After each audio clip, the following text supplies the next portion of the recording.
남편이 사장으로 승진하며 연봉 1억 2천만 원을 받게 된 바로 그날 밤, 젊은 여비서와 호텔에서 밤새도록 뜨거운 축하 파티를 벌였습니다. 하지만 다음 날 아침 두 사람에게 날아온 것은 축하 인사가 아닌 해고 통지서였죠. 분노에 차 회장실로 달려간 두 사람.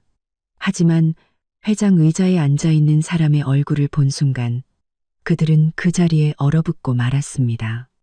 안녕하세요. 여러분의 이야기꾼입니다. 거실에 달린 거대한 크리스탈 샹들리에가 오늘따라 유난히 밝게 느껴졌습니다. 눈이 부실 정도로 말이죠.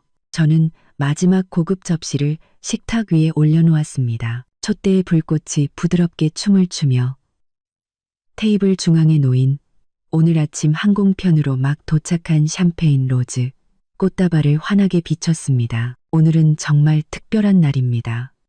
제 남편, 박서준이 오늘 이사회에서 그룹의 신임 사장으로 정식 임명되었거든요. 연봉은 1억 2천만 원. 이 소식은 날개라도 달린 듯 오후 내내 제 핸드폰은 축하 메시지로 불이 날 지경이었습니다. 저는 콧노래를 흥얼거리며 남편이 돌아오면 어떻게 이 순간을 축하해야 할지 생각했습니다. 우리가 무려 10년 동안이나 간절히 바랐던 순간이었으니까요. 남편은 저녁에 중요한 약속이 있다고 했습니다. 몇몇 이사님들과 함께하는 자리라고.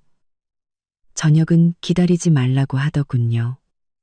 당연히 이해해야죠. 당연히 이해해야죠. 남자의 성공은 중요하니까요. 저는 술 너무 많이 마시지 마요. 라는 메시지에 하트 이모티콘까지 붙여보냈습니다. 벽에 걸린 유럽풍 앤티크 시계의 바늘이 느릿느릿 11시를 가리키고 있었습니다. 저는 소파에 앉아 핸드폰만 하염없이 바라봤지만 새로운 메시지는 없었죠. 아직 접대가 끝나지 않았나 보네. 그렇게 생각하며 전화를 걸어볼까 망설이던 순간 핸드폰 화면이 환하게 켜졌습니다. 모르는 번호로 온 멀티미디어 메시지였습니다. 저는 무심코 메시지를 열며 속으로 투덜거렸습니다. 요즘 세상에 누가 아직도 이런 걸 보내지? 하지만 사진이 로딩된 순간 온몸의 피가 차갑게 식는 것 같았습니다. 사진의 배경은 누가 봐도 호텔 방이었고 조명은 은은하고 야릇했습니다. 제 남편 박서준은 제가 아침에 직접 다려준 이탈리아제 맞춤 셔츠를 입고 있었습니다. 단지 셔츠 단추는 몇 개 풀어헤쳐져 있었고 넥타이는 비뚤어져 있었죠. 그는 얼굴이 붉게 상기된 채 웃으며 품에 안은 여자의 이마에 입을 맞추고 있었습니다. 그 여자, 저도 아주 잘 아는 얼굴이었습니다. 최유리. 지난 2년간 서준 씨의 곁을 지켰던 그의 어여쁜 비서였죠. 그녀는 지금 뼈라도 녹은 듯 남편의 몸에 착 달라붙어 수줍은 미소를 짓고 있었습니다. 손이 너무 떨려서 핸드폰을 놓칠 뻔했습니다. 저는 차가운 기기를 손가락이 하얗게 질리도록 꽉 붙잡았습니다. 울지도 소리치지도 않았습니다. 그저 가슴이 꽉 막혀 숨을 쉴 수가 없었습니다. 그가 말한 중요한 접대라는 게 여비서와 호텔에서 축하 파티를 여는 것이었군요. 저는 그 사진을 얼마나 오랫동안 쳐다봤는지 모릅니다. 그러다 기계적으로 주소록을 열어 평소에는 먼저 연락하는 일이 거의 없던 개인 변호사의 번호를 찾아냈습니다. 전화를 걸어 수화기 너머에 그에게 짧고 명료하게 말했습니다. 김 변호사님, 저 윤지수입니다. 별빛 계획을 시작할 때가 됐어요. 네, 바로 지금요. 전화를 끊고 저는 자리에서 일어나 식탁으로 걸어갔습니다. 이미 차갑게 식어버린 음식들과 활짝 핀 장미를 바라봤죠. 저는 손을 뻗어 축하를 위해 준비했던 값비싼 와인을 집어들었습니다. 코르크를 뽑고 잔도 없이 병째로 들어 한 모금 크게 들이켰습니다. 차가운 액체가 목구멍을 타고 흐르며 짜릿한 통증을 남겼지만 오히려 혼란스럽던 머리가 조금 맑아지는 기분이었습니다. 창가로 다가가 서울의 휘황찬란한 야경을 내려다봤습니다. 유리창에는 제 모습이 희미하게 비쳤습니다. 한껏 치장했지만 한낱 웃음거리가 되어버린 여자의 모습이. 저는 깊게 숨을 들이마시고 유리창 속의 제 자신을 향해 아주 희미하고 차가운 미소를 지었습니다. 박서준, 최유리, 당신들의 축하 파티는 조금 이른 것 같네. 다음 날 아침 저는 거실에서 들려오는 소란에 잠이 깼습니다. 사실 밤새 뜬 눈으로 지새우다 침실 소파에 기댄 채 잠시 깜빡 잠이 들었을 뿐이었죠. 저는 일어나 거울 앞에서 머리와 옷매무새를 가다듬었습니다. 얼굴은 좀 창백했지만 손끝으로 볼을 세게 문지르니 그나마 혈색이 좀 돌았습니다. 깊게 숨을 한 번 쉬고 문을 열고 밖으로 나갔습니다. 박서준이 등을 보인 채 거실 한가운데 서서 전화를 받고 있었습니다. 목소리는 몹시 초조해 보였습니다. 이사회 직속 지시라니요? 내가 사장인데 내 비서를 해고하면서 나한테 사전 통보도 없었다는 게 말이 됩니까? 뭐라고요? 내 계좌도 동결됐다고요? 이게 무슨 장난입니까? 그가 횡 몸을 돌리다가 저를 보고는 들키면 안 될 것을 들킨 사람처럼 순간 당황하는 기색을 보였습니다. 하지만 곧 감정을 억누르며 전화기에 대고 소리쳤습니다. 나 지금 바로 회사로 갈 테니까 IT 부서 사람들 다 대기시켜요. 분명 시스템 오류일 테니까. 그는 전화를 끊고 나서야 저를 바라보며 억지로 태연한 미소를 지으려 했었습니다. 하지만 그 미소는 우는 것보다 더 어색해 보였습니다. 지수야, 회사 시스템에 문제가 좀 생긴 것 같아. 내가 빨리 가서 처리해야 할 것 같네. 저는 말없이 식탁으로 가 물 한 잔을 따랐습니다. 천천히 물을 마시며 바닥을 훑어봤습니다. 어젯밤 제가 실수로 떨어뜨린 접시 조각들이 아직 그대로 널브러져 있었습니다. 아무도 치우지 않은 채 박서준도 제 시선을 따라 그 조각들을 보더니 미간을 더욱 찌푸렸습니다. 하지만 지금 그런 걸 신경 쓸 겨를은 없어 보였죠. 성경 쓸 겨를은 없어 보였죠. 그는 허둥지둥 재킷을 걸치며 말했습니다. 어젯밤엔 너무 과음했어. 이사님들이 워낙 술을 권해서 호텔에 방 잡고 그냥 거기서 잤어. 집에 오면 당신 깰까봐. 저는 물컵을 내려놓았습니다. 유리잔 바닥이 테이블에 부딪히며 탁하는 맑은 소리를 냈습니다. 저는 고개를 들어 그를 똑바로 쳐다보며 말했습니다. 그래요? 고생했네요. 저의 평온한 태도가 그를 더 불안하게 만든 것 같았습니다. 그가 입을 열어 뭔가 더 말하려는 순간 그의 핸드폰이 미친 듯이 울리기 시작했습니다. 이번엔 발신자를 확인한 그의 얼굴색이 완전히 변했습니다. 최유리에게서 온 전화였습니다. 그는 잠시 망설이다가 이내 전화를 받았습니다. 목소리에는 짜증이 가득했습니다. 또 무슨 일이야? 뭐라고?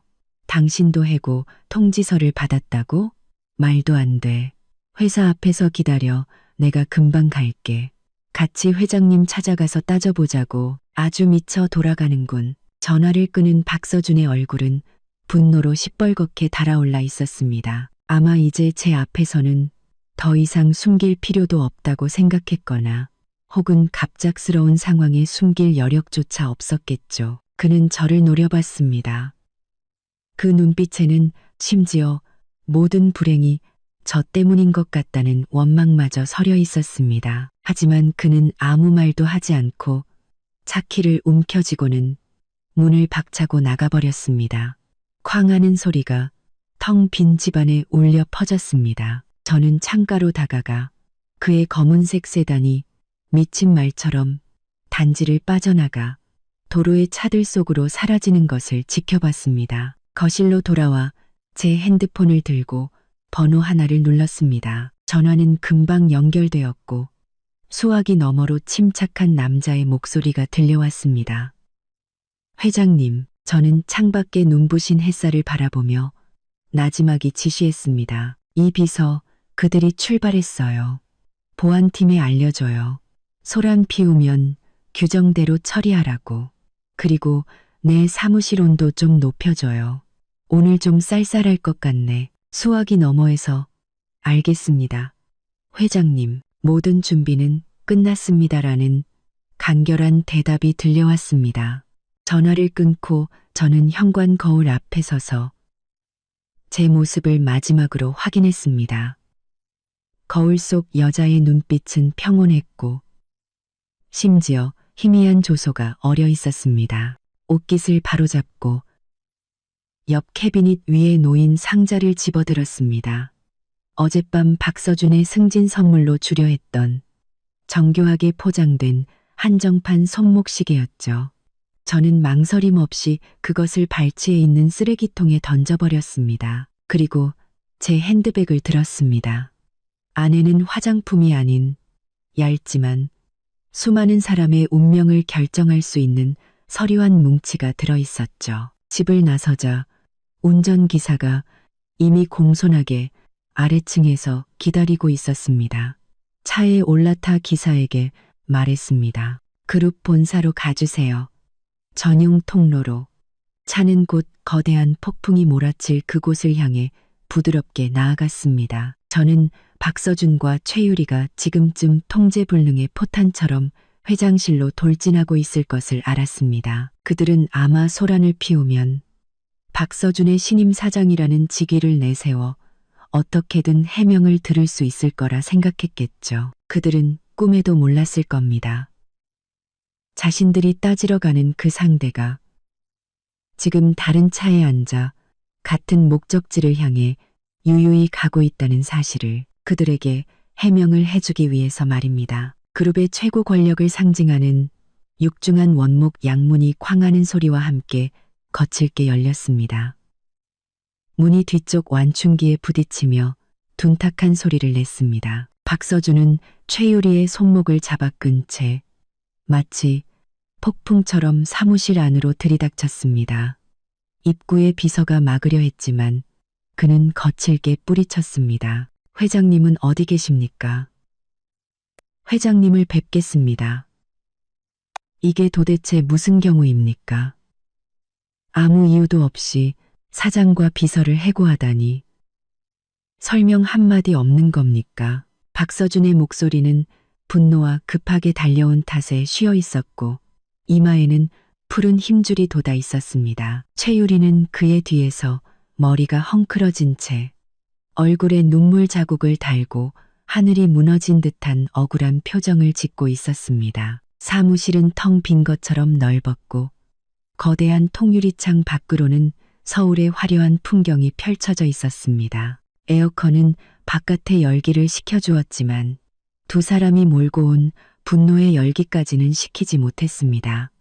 공기 중에는 값비싼 단향이 은은하게 퍼져 고요하지만 보이지 않는 압박감을 자아냈습니다. 박서준의 시선은 탐조등처럼 사무실 전체를 훑다가 마침내 거대하고 위압적인 자단목 책상 뒤에 멈췄습니다. 높은 등받이의 회장 의자는 문 쪽을 등지고 거대한 유리창을 향해 있었습니다.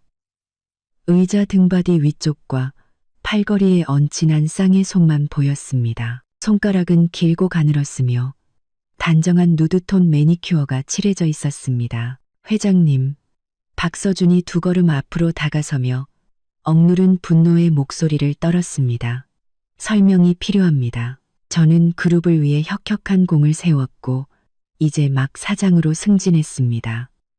도대체 무슨 근거로? 그의 말이 채 끝나기도 전에 그 의자가 거의 우아하다고 할 만큼 느리고 부드럽게 빙그르르 돌아왔습니다. 박서준과 최유리의 눈에 가장 먼저 들어온 것은 정교한 누드톤 하이힐을 신고 우아하게 꼬고 있는 달이었습니다. 위로는 몸에 꼭 맞는 샴페인색 정장 스커트가 보였고 그 위로는 그들이 너무나도 잘 알지만 지금 이 순간만큼은 지독하게 낯선 얼굴이 있었습니다. 바로 저 윤지수였습니다. 저는 절대 권력을 상징하는 그 회장 의자에 똑바로 앉아 팔걸이에 두 손을 무심하게 올려놓은 채 그들을 조용히 바라보고 있었습니다. 마치 사무실에 난입한 낯선 사람들을 보는 것처럼 아무런 표정도 짓지 않은 채 시간이 그 순간 멈춘 것 같았습니다.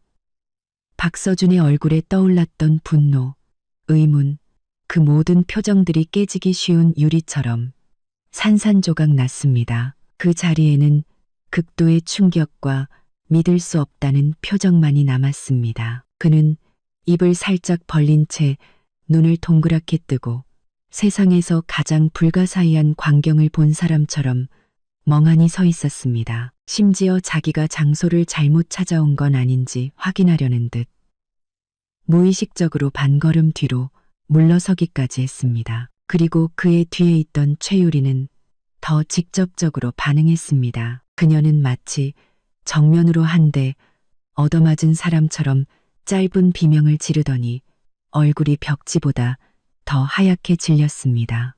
그녀는 본능적으로 박서준의 팔을 꽉 붙잡았습니다. 손톱이 그의 살을 파고들 기세였고 몸은 통제할 수 없이 가늘게 떨리고 있었습니다. 사무실 안은 무섭도록 조용했고 오직 중앙 냉방 시스템의 미세한 바람 소리만 들릴 뿐이었습니다. 저는 그들의 얼굴에 스쳐 지나가는 다채로운 표정 변화를 지켜봤습니다. 처음에 분노에서 경악으로, 그리고 마침내 귀신이라도 본 듯한 공포로 변하는 과정을 제 마음에는 어떤 파문도 일지 않았습니다. 저는 이 순간을 너무나도 오래 기다려왔으니까요. 저는 몸을 살짝 앞으로 숙여 매끄러운 책상에 팔꿈치를 대고 양손을 깍지 꼈습니다. 제 시선은 두 사람 사이를 천천히 오가다가 핏기 가신 박서준의 얼굴에 멎었습니다. 제 입꼬리가 아주 천천히 얼음처럼 차가운 곡선을 그렸습니다. 저는 그들이 익숙하지만 지금은 지독하게 멀게 느껴질 목소리로 명확하고 차분하게 입을 열었습니다. 박 사장, 그리고 최 비서.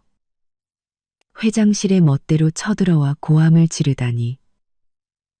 이게 당신들의 업무 태도인가요? 박서준은 그 말에 화들짝 놀란 사람처럼 정신을 차렸습니다. 그는 최유리의 손을 뿌리치고 한 걸음 앞으로 달려나오며 떨리는 손가락으로 저를 가리켰습니다. 극도의 충격과 혼란의 목소리가 날카로워졌습니다. 윤지수, 당신이 왜 여기에? 어떻게 당신이 여기에 있는 거야? 말도 안 돼. 진짜 회장님은 어디 계시냐고.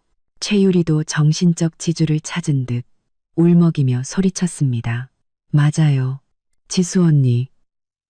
아니, 윤지수 씨. 이게 무슨 장난이에요? 여긴 회장님 사무실이지. 당신이 장난칠 곳이 아니라고요. 당장 일어나요. 저는 광대처럼 발버둥 치는 그들을 보며 입가의 미소를 더욱 짙게 했습니다. 하지만 그 웃음은 눈까지 닿지는 않았죠. 저는 의자 등받이에 가볍게 기대어 책상 위에 놓인 심플한 금속 명함 케이스를 집어들었습니다. 손가락으로 뚜껑을 열자 금박이 찍힌 명함들이 가지런히 정렬되어 있었습니다. 저는 두 손가락으로 우아하게 명함 한 장을 꺼내 들고 손목을 가볍게 튕겼습니다. 명함은 매끄러운 책상 위를 미끄러지듯 날아가 정확히 박서준의 눈앞에 멈췄습니다. 명함에는 간결한 두 줄의 글씨만 적혀 있었습니다. 윤지수, 윤서그룹 회장. 박서준의 시선은 그 명함에 마치 글자들을 태워버릴 듯이 고정되었습니다.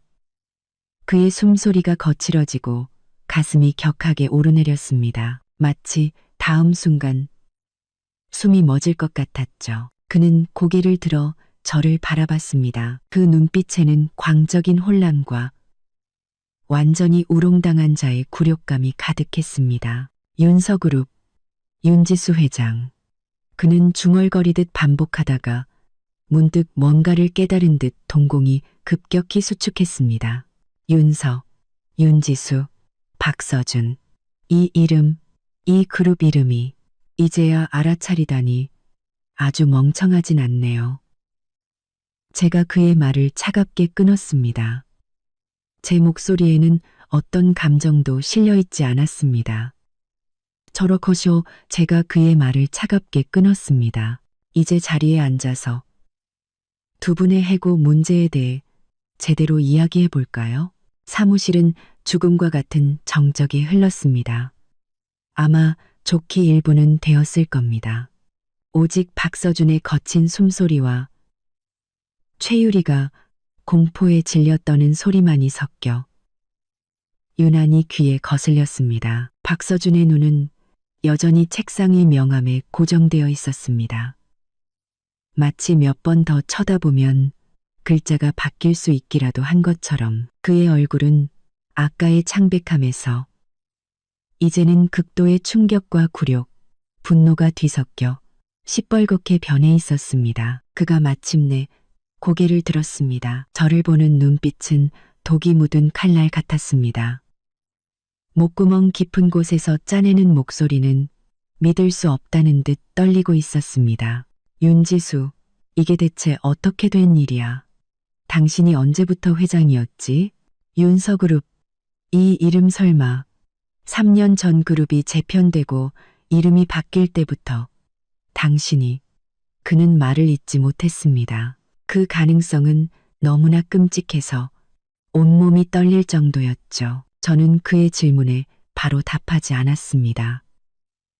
그저 부드러운 가죽 등받이에 몸을 더 깊이 기댄 채 편안한 자세를 취했습니다. 햇살이 등 뒤 창문을 통해 쏟아져 들어와 제 주위로 옅은 후광을 만들었지만 제 눈 속의 차가움까지는 비추지 못했습니다. 박 사장. 이제야 깨닫다니 좀 늦은 감이 있네요.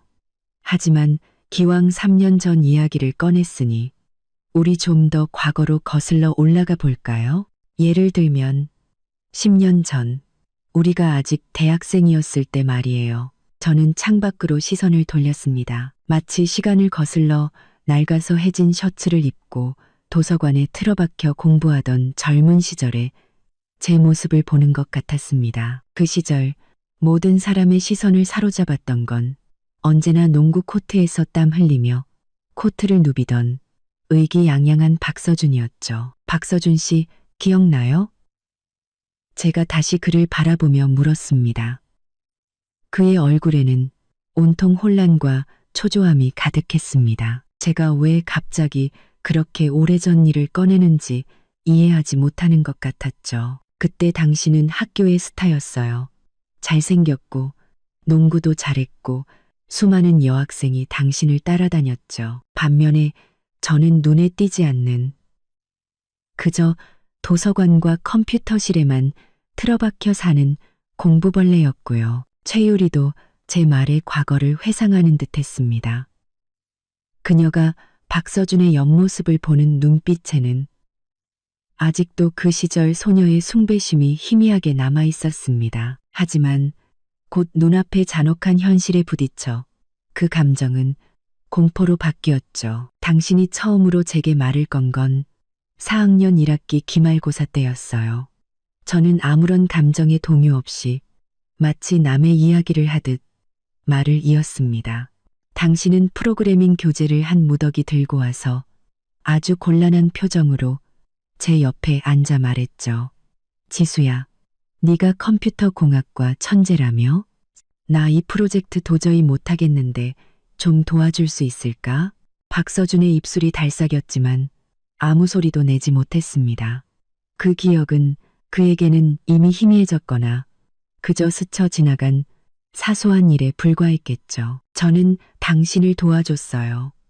저는 온기 없는 미소를 지으며 말했습니다. 그 프로젝트뿐만이 아니었죠.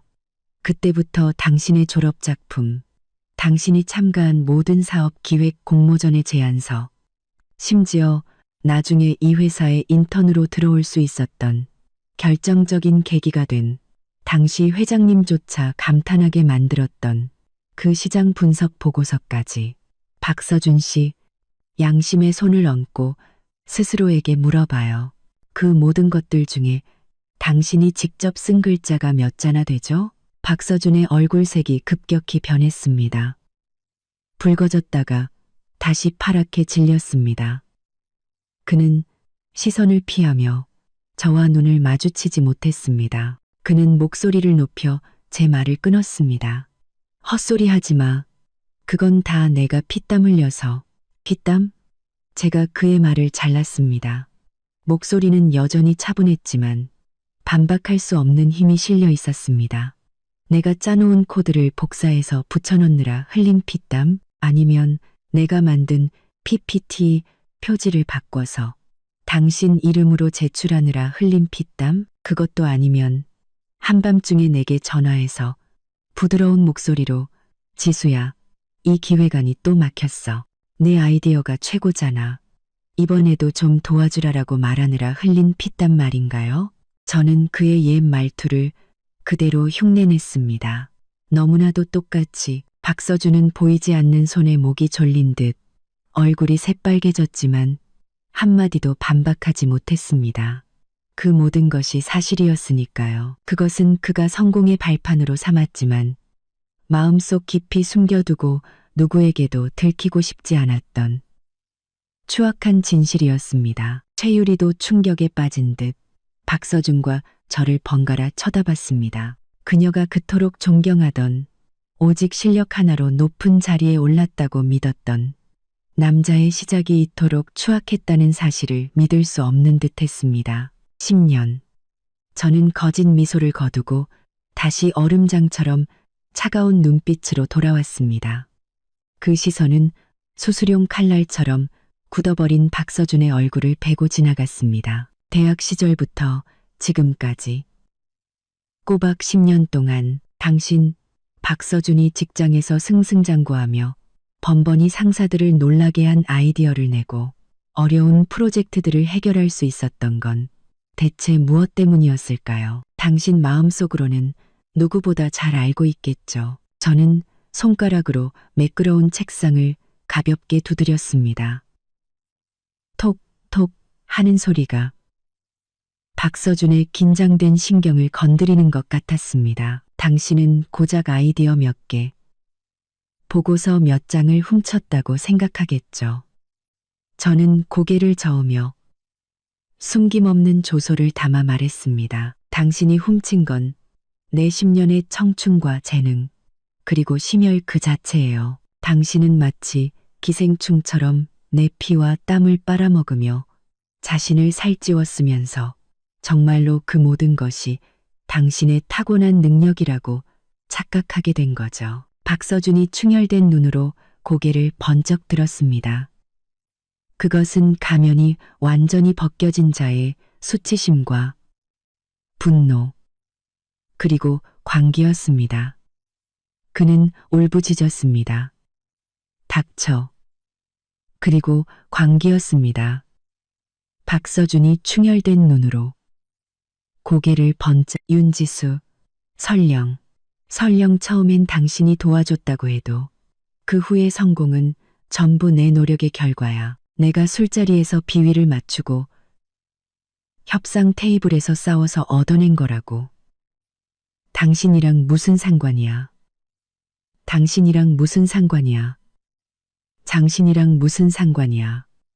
당신이랑 무슨 상관이야? 당신이랑 무슨 상관이야? 당신이랑 맞추고 당신이랑 무슨 상관? 내 상관이 뭐냐고? 저는 그의 분노 어린 시선을 마주하며 또박또박 말했습니다. 3년 전부터 나는 단순히 당신의 기획서를 대신 써주는 유령 작가가 아니었어. 이 회사의 지분 대부분을 인수하고 회사 이름을 윤서그룹으로 바꾼 사람이 바로 나니까. 당신에게 월급을 주고 당신의 승진을 결정하고 심지어 당신이 언제 꺼져야 할지를 결정하는 사람도 바로 나라고. 저는 잠시 말을 멈추고 그의 얼굴에서 마지막 핏기마저 사라져 잿빛 절망만 남는 것을 감상했습니다. 그리고 당신이 말하는 그 소위 노력이라는 건 저는 눈썹을 살짝 치켜 올렸습니다. 내가 전면에 내세워 온갖 공격을 막아내고 잡다한 일을 처리하게 만든 꼭두각시에 불과했어. 그리고 이제 그 꼭두각시가 말을 듣지 않으니 게임은 끝난 거지. 박서준은 온몸에 힘이 빠진 듯 휘청거렸습니다. 양손으로 책상을 짚지 않았다면 그대로 바닥에 쓰러졌을 겁니다. 그는 손톱으로 책상을 긁으며 귀에 거슬리는 소리를 냈습니다. 그가 고개를 들었을 때 그의 눈은 더욱 붉어져 있었습니다. 그 안에는 붕괴, 굴욕, 그리고 죽기 직전의 발악 같은 흉포함이 뒤섞여 있었습니다. 헛소리, 증거는? 증거가 있냐고. 그는 마지막 저항을 하듯 쉰 목소리로 외쳤습니다. 윤지수, 그 기획안들, 그 아이디어들이 전부 내 것이라고. 말뿐이잖아. 누가 증명해 줄 수 있는데. 프로젝트 서류에는 전부 내 이름, 박서준이 서명되어 있어. 회사 사람들 모두가 내가 한 일인 줄 안다고.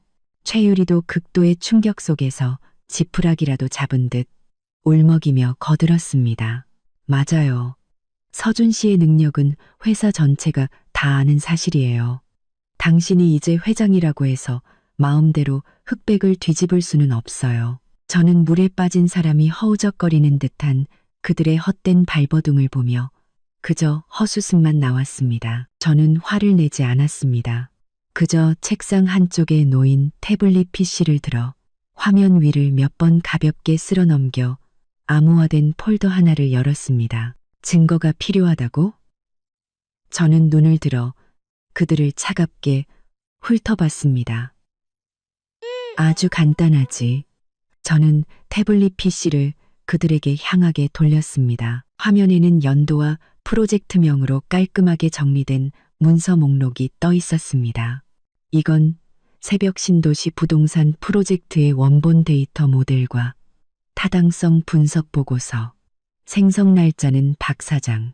당신이 이사회에 제출한 것보다 정확히 3개월이나 빨라.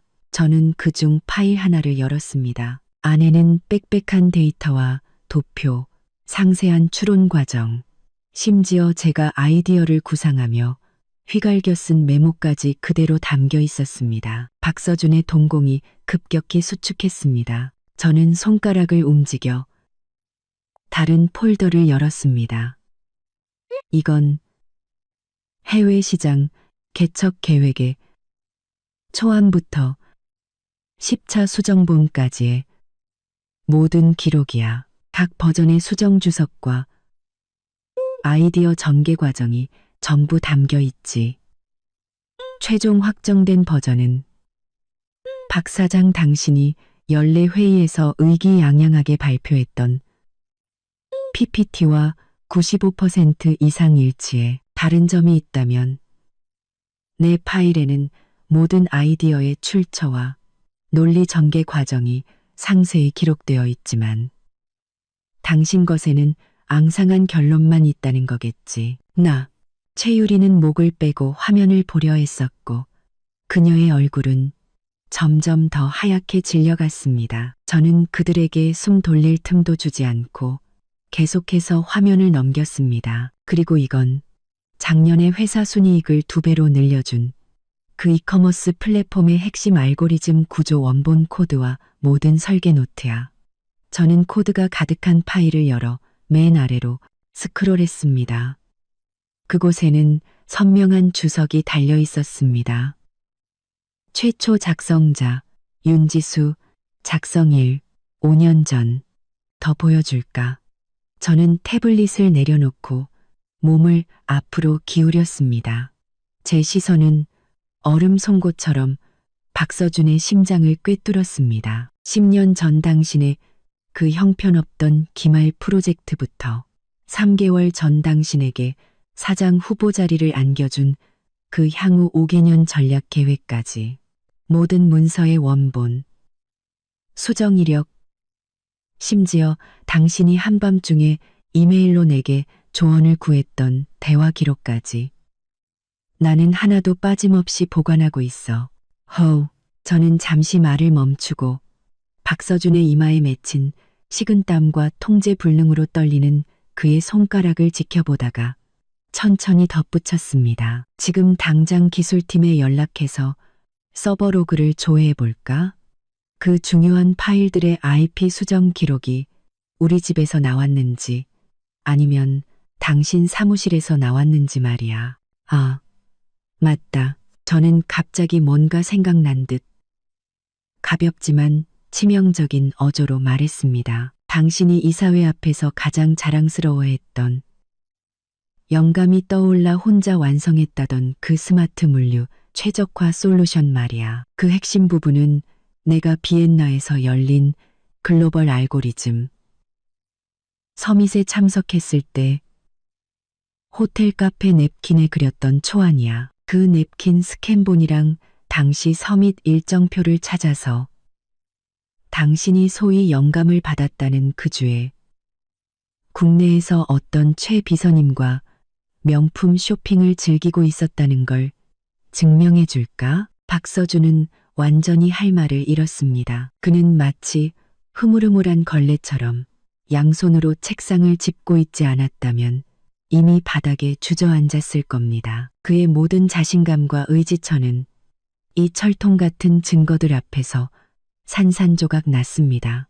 그가 훔친 것은 단순한 아이디어가 아니었습니다. 그는 애초에 제대로 된 프로젝트 하나를 독립적으로 완성할 능력조차 없었던 겁니다. 지난 10년 그는 내가 만들어준 재능 있는 인재라는 허상 속에서 자기 자신마저 속이며 살아왔던 거죠. 최유리도 완전히 넋이 나갔습니다.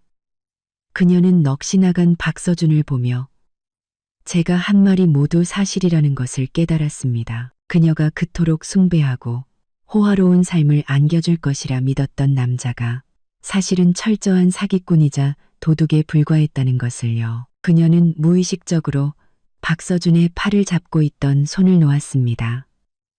마치 더러운 것이라도 닿은 것처럼 사무실에는 다시 죽음 같은 정적이 흘렀습니다.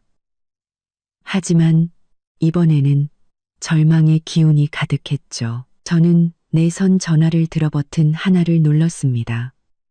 그리고 차분하게 지시했습니다. 이 비서, 재무팀장님과 인사팀장님, 지금 내 사무실로 오시라고 해요. 그리고 보안팀에 연락해서 입구에 2명 대기시키고요. 전화를 내려놓고 저는 눈앞에 넋나간 두 사람을 다시 바라봤습니다. 목소리는 낮았지만 거부할 수 없는 결단력이 담겨 있었습니다. 이제 본론으로 들어가죠. 두 사람을 해고하고 본래 당신들 것이 아니었던 것들을 회수하는 문제에 대해서 말입니다. 본래 당신들 것이 아니었던 것들을 회수한다는 제 말이 끝나기가 무섭게 사무실 문이 노크 소리와 함께 열렸습니다. 재무팀장인 오 팀장과 인사팀장인 강 팀장이 차례로 들어왔습니다. 두 사람 모두 그룹의 베테랑으로 노련하고 침착한 인물들이었습니다. 사무실 안에 이 기묘한 대치 상황을 보고도 그들의 얼굴에는 놀라는 기색이 전혀 없었습니다. 그저 제게 공손히 고개를 숙일 뿐이었죠. 회장님, 그들은 이미 모든 상황을 알고 대기하고 있었던 겁니다. 박서준은 이 두 사람을 보자 물에 빠진 사람이 지푸라기라도 잡는 심정으로 마지막 희망을 걸었습니다. 그는 벌떡 일어나 쉰 목소리로 오 팀장에게 말했습니다. 오 팀장님, 잘 오셨습니다. 이게 대체 어떻게 된 일입니까? 제 계좌는 왜 동결된 거죠? 그리고 제 직위는 재무팀장 오 팀장은 금태 안경을 추어 올리며 아무 표정 없이 들고 온 태블릿 PC를 켰습니다. 그는 마치 중요하지 않은 보고서를 읽는 것처럼 감정 없는 목소리로 말했습니다. 박서준 씨, 그룹 규정과 회장님의 지시에 따라 당신의 그룹명의 모든 계좌, 즉 급여 계좌, 성과급 계좌, 그리고 직위와 관련된 모든 법인카드 사용, 권한은 금일 오전 9시부로 전부 동결되었습니다. 또한 당신 명의의 회사 차량, 번호판 끝자리 6688번 마이바흐 역시 총무부에서 착오로 회수 조치했습니다. 박서준의 눈이 순간 동그래졌습니다. 네, 내 차를요. 당신들 무슨 권리로? 인사팀장 강 팀장이 말을 이어받았습니다. 그녀의 목소리 역시 지극히 사무적이었지만 거부할 수 없는 단호함이 묻어났습니다. 박서준 씨, 최유리 씨, 두 분께 드리는 정식 해고 통지서입니다. 그녀는 두 사람 앞에 각각 서류를 내밀었습니다. 두 분의 심각한 사규 위반 및 직업 윤리 위반 행위에 근거하여 그룹은 두 분과의 근로계약을 즉시 해지하기로 결정했습니다. 서명해 주시죠. 최유리는 떨리는 손으로 서류를 받아들고 한번 훑어보더니 비명을 질렀습니다. 무보상 해고라고요? 무슨 근거로? 이건 불법이에요. 강 팀장은 그녀를 차갑게 바라보며 심지어 조롱하는 듯한 어조로 말했습니다. 최유리 씨, 그룹은 두 분의 부적절한 행위로 인해 발생할 수 있는 회사의 명예 및 경제적 손실에 대해 법적 책임을 물을 권리를 보유하고 있습니다. 무보상 해고에 이의가 있다면 노동위원회에 제소하셔도 좋습니다. 저희 법무팀이 성심성의껏 대응해 드릴 겁니다. 물론 저희가 확보한 관련 증거 자료도 함께 제출할 거고요. 그녀의 시선은 의미심장하게 박서준을 향했습니다. 박서준은 해고 통지서를 받아들 생각조차 하지 못했습니다. 그의 모든 신경은 오 팀장의 말에 쏠려 있었죠. 차도 뺏기고 돈도 묶이고 이건 그에게 사형 선고나 다름없었습니다. 그는 저를 향해 획 돌아섰습니다. 핏발선 눈으로 마치 달려들듯이 외쳤습니다. 윤지수, 나한테 이럴 순 없어. 그 차는 내가 사업하는데 꼭 필요한 얼굴이라고. 그리고 내 돈. 그건 내가 피땀 흘려 번 돈이야. 얼굴? 저는 그 단어를 되뇌며 마치 우스운 농담이라도 들은 것처럼 피식 웃었습니다. 회사 차로 당신 얼굴을 세운다고요? 박서준 씨, 아직도 상황 파악이 안 되나 보네요. 당신이 이 사무실에 발을 들인 순간부터 당신은 더 이상 박 사장이 아니에요. 해고당했을 뿐만 아니라 심각한 비위 행위로 법적 책임까지 질 수 있는 평범한 전 직원에 불과하다고. 저는 자리에서 일어나 거대한 책상을 돌아 그에게 한 걸음씩 다가갔습니다. 하이힐이 카펫 위를 소리 없이 밟았지만 그 걸음에는 보이지 않는 압박감이 실려 있었습니다. 저는 그와 한 걸음 정도 거리를 두고 멈춰서서 분노와 공포로 일그러진 그의 얼굴을 조용히 응시했습니다. 그리고 당신이 피땀 흘려버렸다는 그 돈 말인데 제 목소리가 얼음장처럼 차가워졌습니다. 그 중에 얼마가 내 아이디어와 심혈을 훔쳐서 번 돈이고 또 얼마가 윤서그룹 사장이라는 내가 달아준 그 직함 덕분에 번 돈인지 당신 스스로 계산은 되나요? 저는 고개를 살짝 돌려 팀장에게 지시했습니다. 박서준 씨 재직 기간 동안 그가 결제한 모든 경비, 영수증과 업무 추진비 신청 내역을 전수조사하세요. 규정에 어긋나거나 출처가 불분명한 지출이 단 하나라도 발견되면 상세 내역을 정리해서 한 푼도 빠짐없이 환수 조치하세요. 알겠습니다. 회장님. 오 팀장이 즉각 대답했습니다. 박서준의 얼굴은 순간 핏기 하나 없는 백지장처럼 변했습니다. 그 자신이 가장 잘 알고 있었을 겁니다. 직위를 이용해 최유리를 데리고 업무상 접대라는 명목으로 고급 레스토랑을 드나들고 명품을 사들인 그 내역들이 얼마나 허술하고 위험한 것이었는지를 저는 더 이상 그를 보지 않고 옆에서 벌벌 떨고 있는 최유리에게로 시선을 옮겼습니다. 최 비서, 아니, 최유리 씨라고 불러야겠네요. 제 목소리에는 장난기가 섞여 있었습니다. 당신이 입고 있는 그 샤넬, 신상 재킷, 목에 건 티파니 목걸이, 그리고 손에 든 그 한정판, 악어 가죽 가방. 내 기억이 맞다면 박 사장이 지난달에 결제한 영수증 중에 주요 고객 선물비 명목의 지출 몇 건이 이 물건들 가격과 기가 막히게 맞아떨어지던데. 최유리는 마치 불에 댄 것처럼 황급히 손으로 목걸이를 감쌌습니다. 그녀의 얼굴은 붉어졌다 하얘지기를 반복했습니다. 저는 강 팀장에게 말했습니다. 강 팀장, 총무팀에 연락해서 회사에서 박서준 사장에게 제공했던 스카이 팰리스 펜트하우스의 사용권을 즉시 회수하도록 하세요. 내가 시간 좀 주지. 2시간 안에 개인 물품 정리해서 나가라고 해요. 시간 지나도 남아있는 물건은 버려진 걸로 간주하고 회사에서 일괄 처리할 겁니다. 윤지수, 너 정말 너무하는군. 박서준은 완전히 무너져 내렸습니다.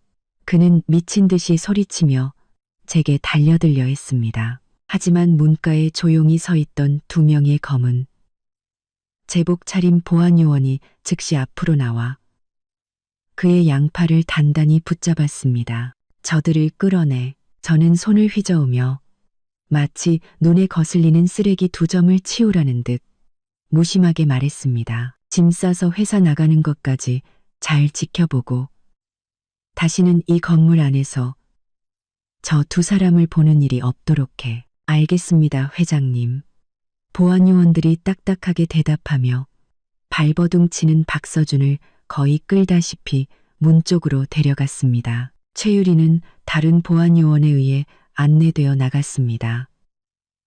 그녀는 이미 이전의 기세는 온데간데 없고 넋이 나간 채 울고 있을 뿐이었습니다.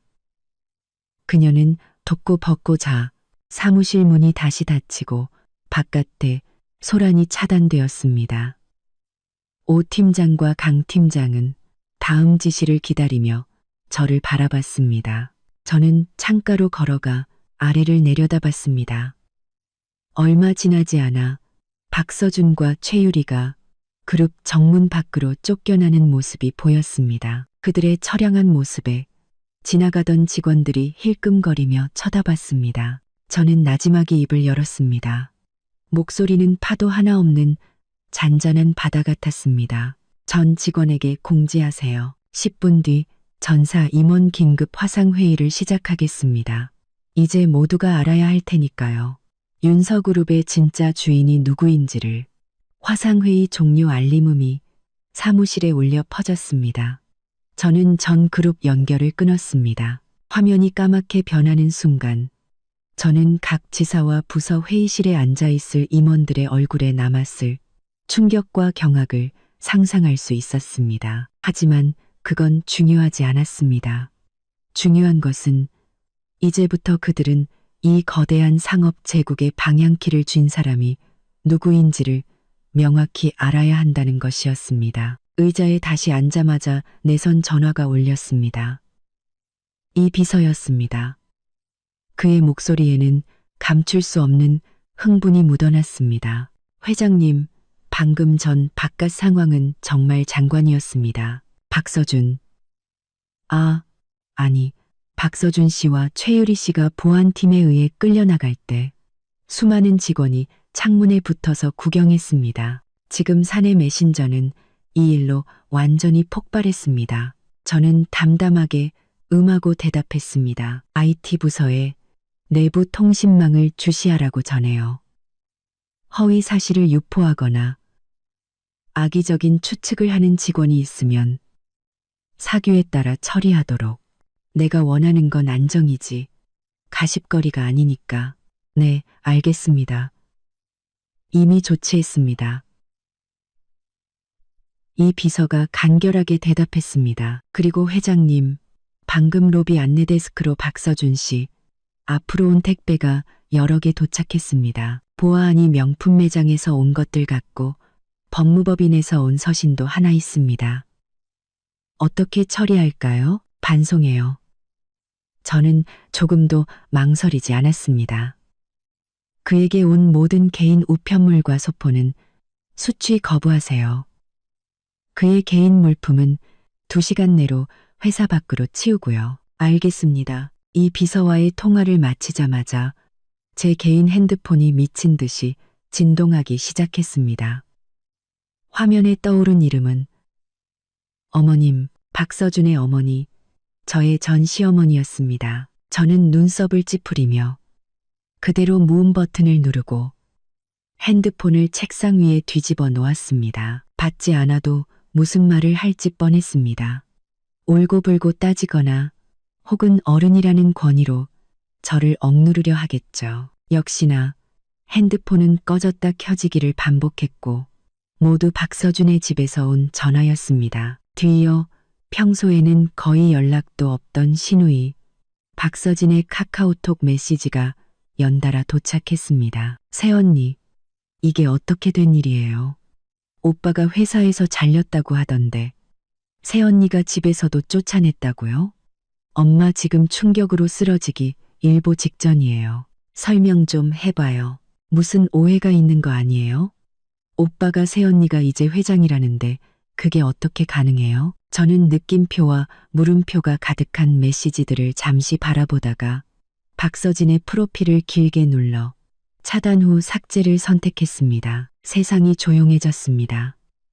과거 제가 박서준에게 시집 온 것을 두고 제가 그들 가문에 부족하다고 알게 모르게 무시했던 그 가족들이 이제야 누가 누구에게 기생하고 있었는지를 깨닫고 있었습니다. 하지만 이미 너무 늦었죠. 이런 사소한 일들을 처리하고 저는 내부 통신 버튼을 눌렀습니다. 강 팀장님, 제 사무실로 잠깐 와주세요. 인사팀장 강 팀장은 금방 태블릿 PC를 들고 나타났습니다. 회장님, 부르셨습니까? 2가지입니다. 저는 단도직입적으로 말했습니다. 첫째, 지금 즉시 그룹 명의로 대회 성명서를 발표하세요. 경영진의 정상적인 변동사항임을 간략히 설명하고 그룹 운영에는 아무런 영향이 없음을 강조해서 시장과 협력사들을 안심시키세요. 문구는 팀장님이 알아서 하되 기조는 단호하게 유지하세요. 알겠습니다. 성명서 초안은 이미 준비해 두었습니다. 검토 부탁드립니다. 강 팀장은 역시 일 처리가 빨랐습니다. 강 팀장은 역시 일 처리가 빨랐습니다. 강 팀장은 역시 일 처리가 강 팀장은 그녀가 건넨 태블릿을 빠르게 훑어본 후 고개를 끄덕였습니다. 좋아요. 조금 수정해서 이사회 결정을 전적으로 지지하며 그룹의 이익과 명예를 훼손하는 어떠한 행위에도 무관용 원칙으로 대응할 것이라는 문구를 강조해서 추가한 뒤 바로 배포하세요. 그리고 2번째, 저는 태블릿을 내려놓고 강 팀장을 바라봤습니다. 박서준 씨 재직 기간 동안 승진한 중간급 이상 간부들을 전수조사하세요. 특히 그와 친밀하거나 이익 관계가 얽혀 있을 가능성이 있는 인물들 위주로요. 상세한 평가 보고서를 원합니다. 조정할 것은 조정하고 정리할 것은 정리해야 합니다. 윤서그룹에는 대대적인 수술이 필요해요. 강 팀장의 눈빛이 날카로워졌습니다. 그녀는 즉시 제 의도를 파악했습니다. 알겠습니다, 회장님. 즉시 팀을 꾸려 배경 조사 및 평가에 착수하겠습니다. 일주일 내로 초기 보고서를 제출하겠습니다. 가보세요. 제가 손짓하자 강 팀장은 사무실을 나갔습니다. 저는 거대한 유리창 앞에 홀로 섰습니다. 석양의 마지막 빛이 도시를 황금빛으로 물들이고 있었습니다.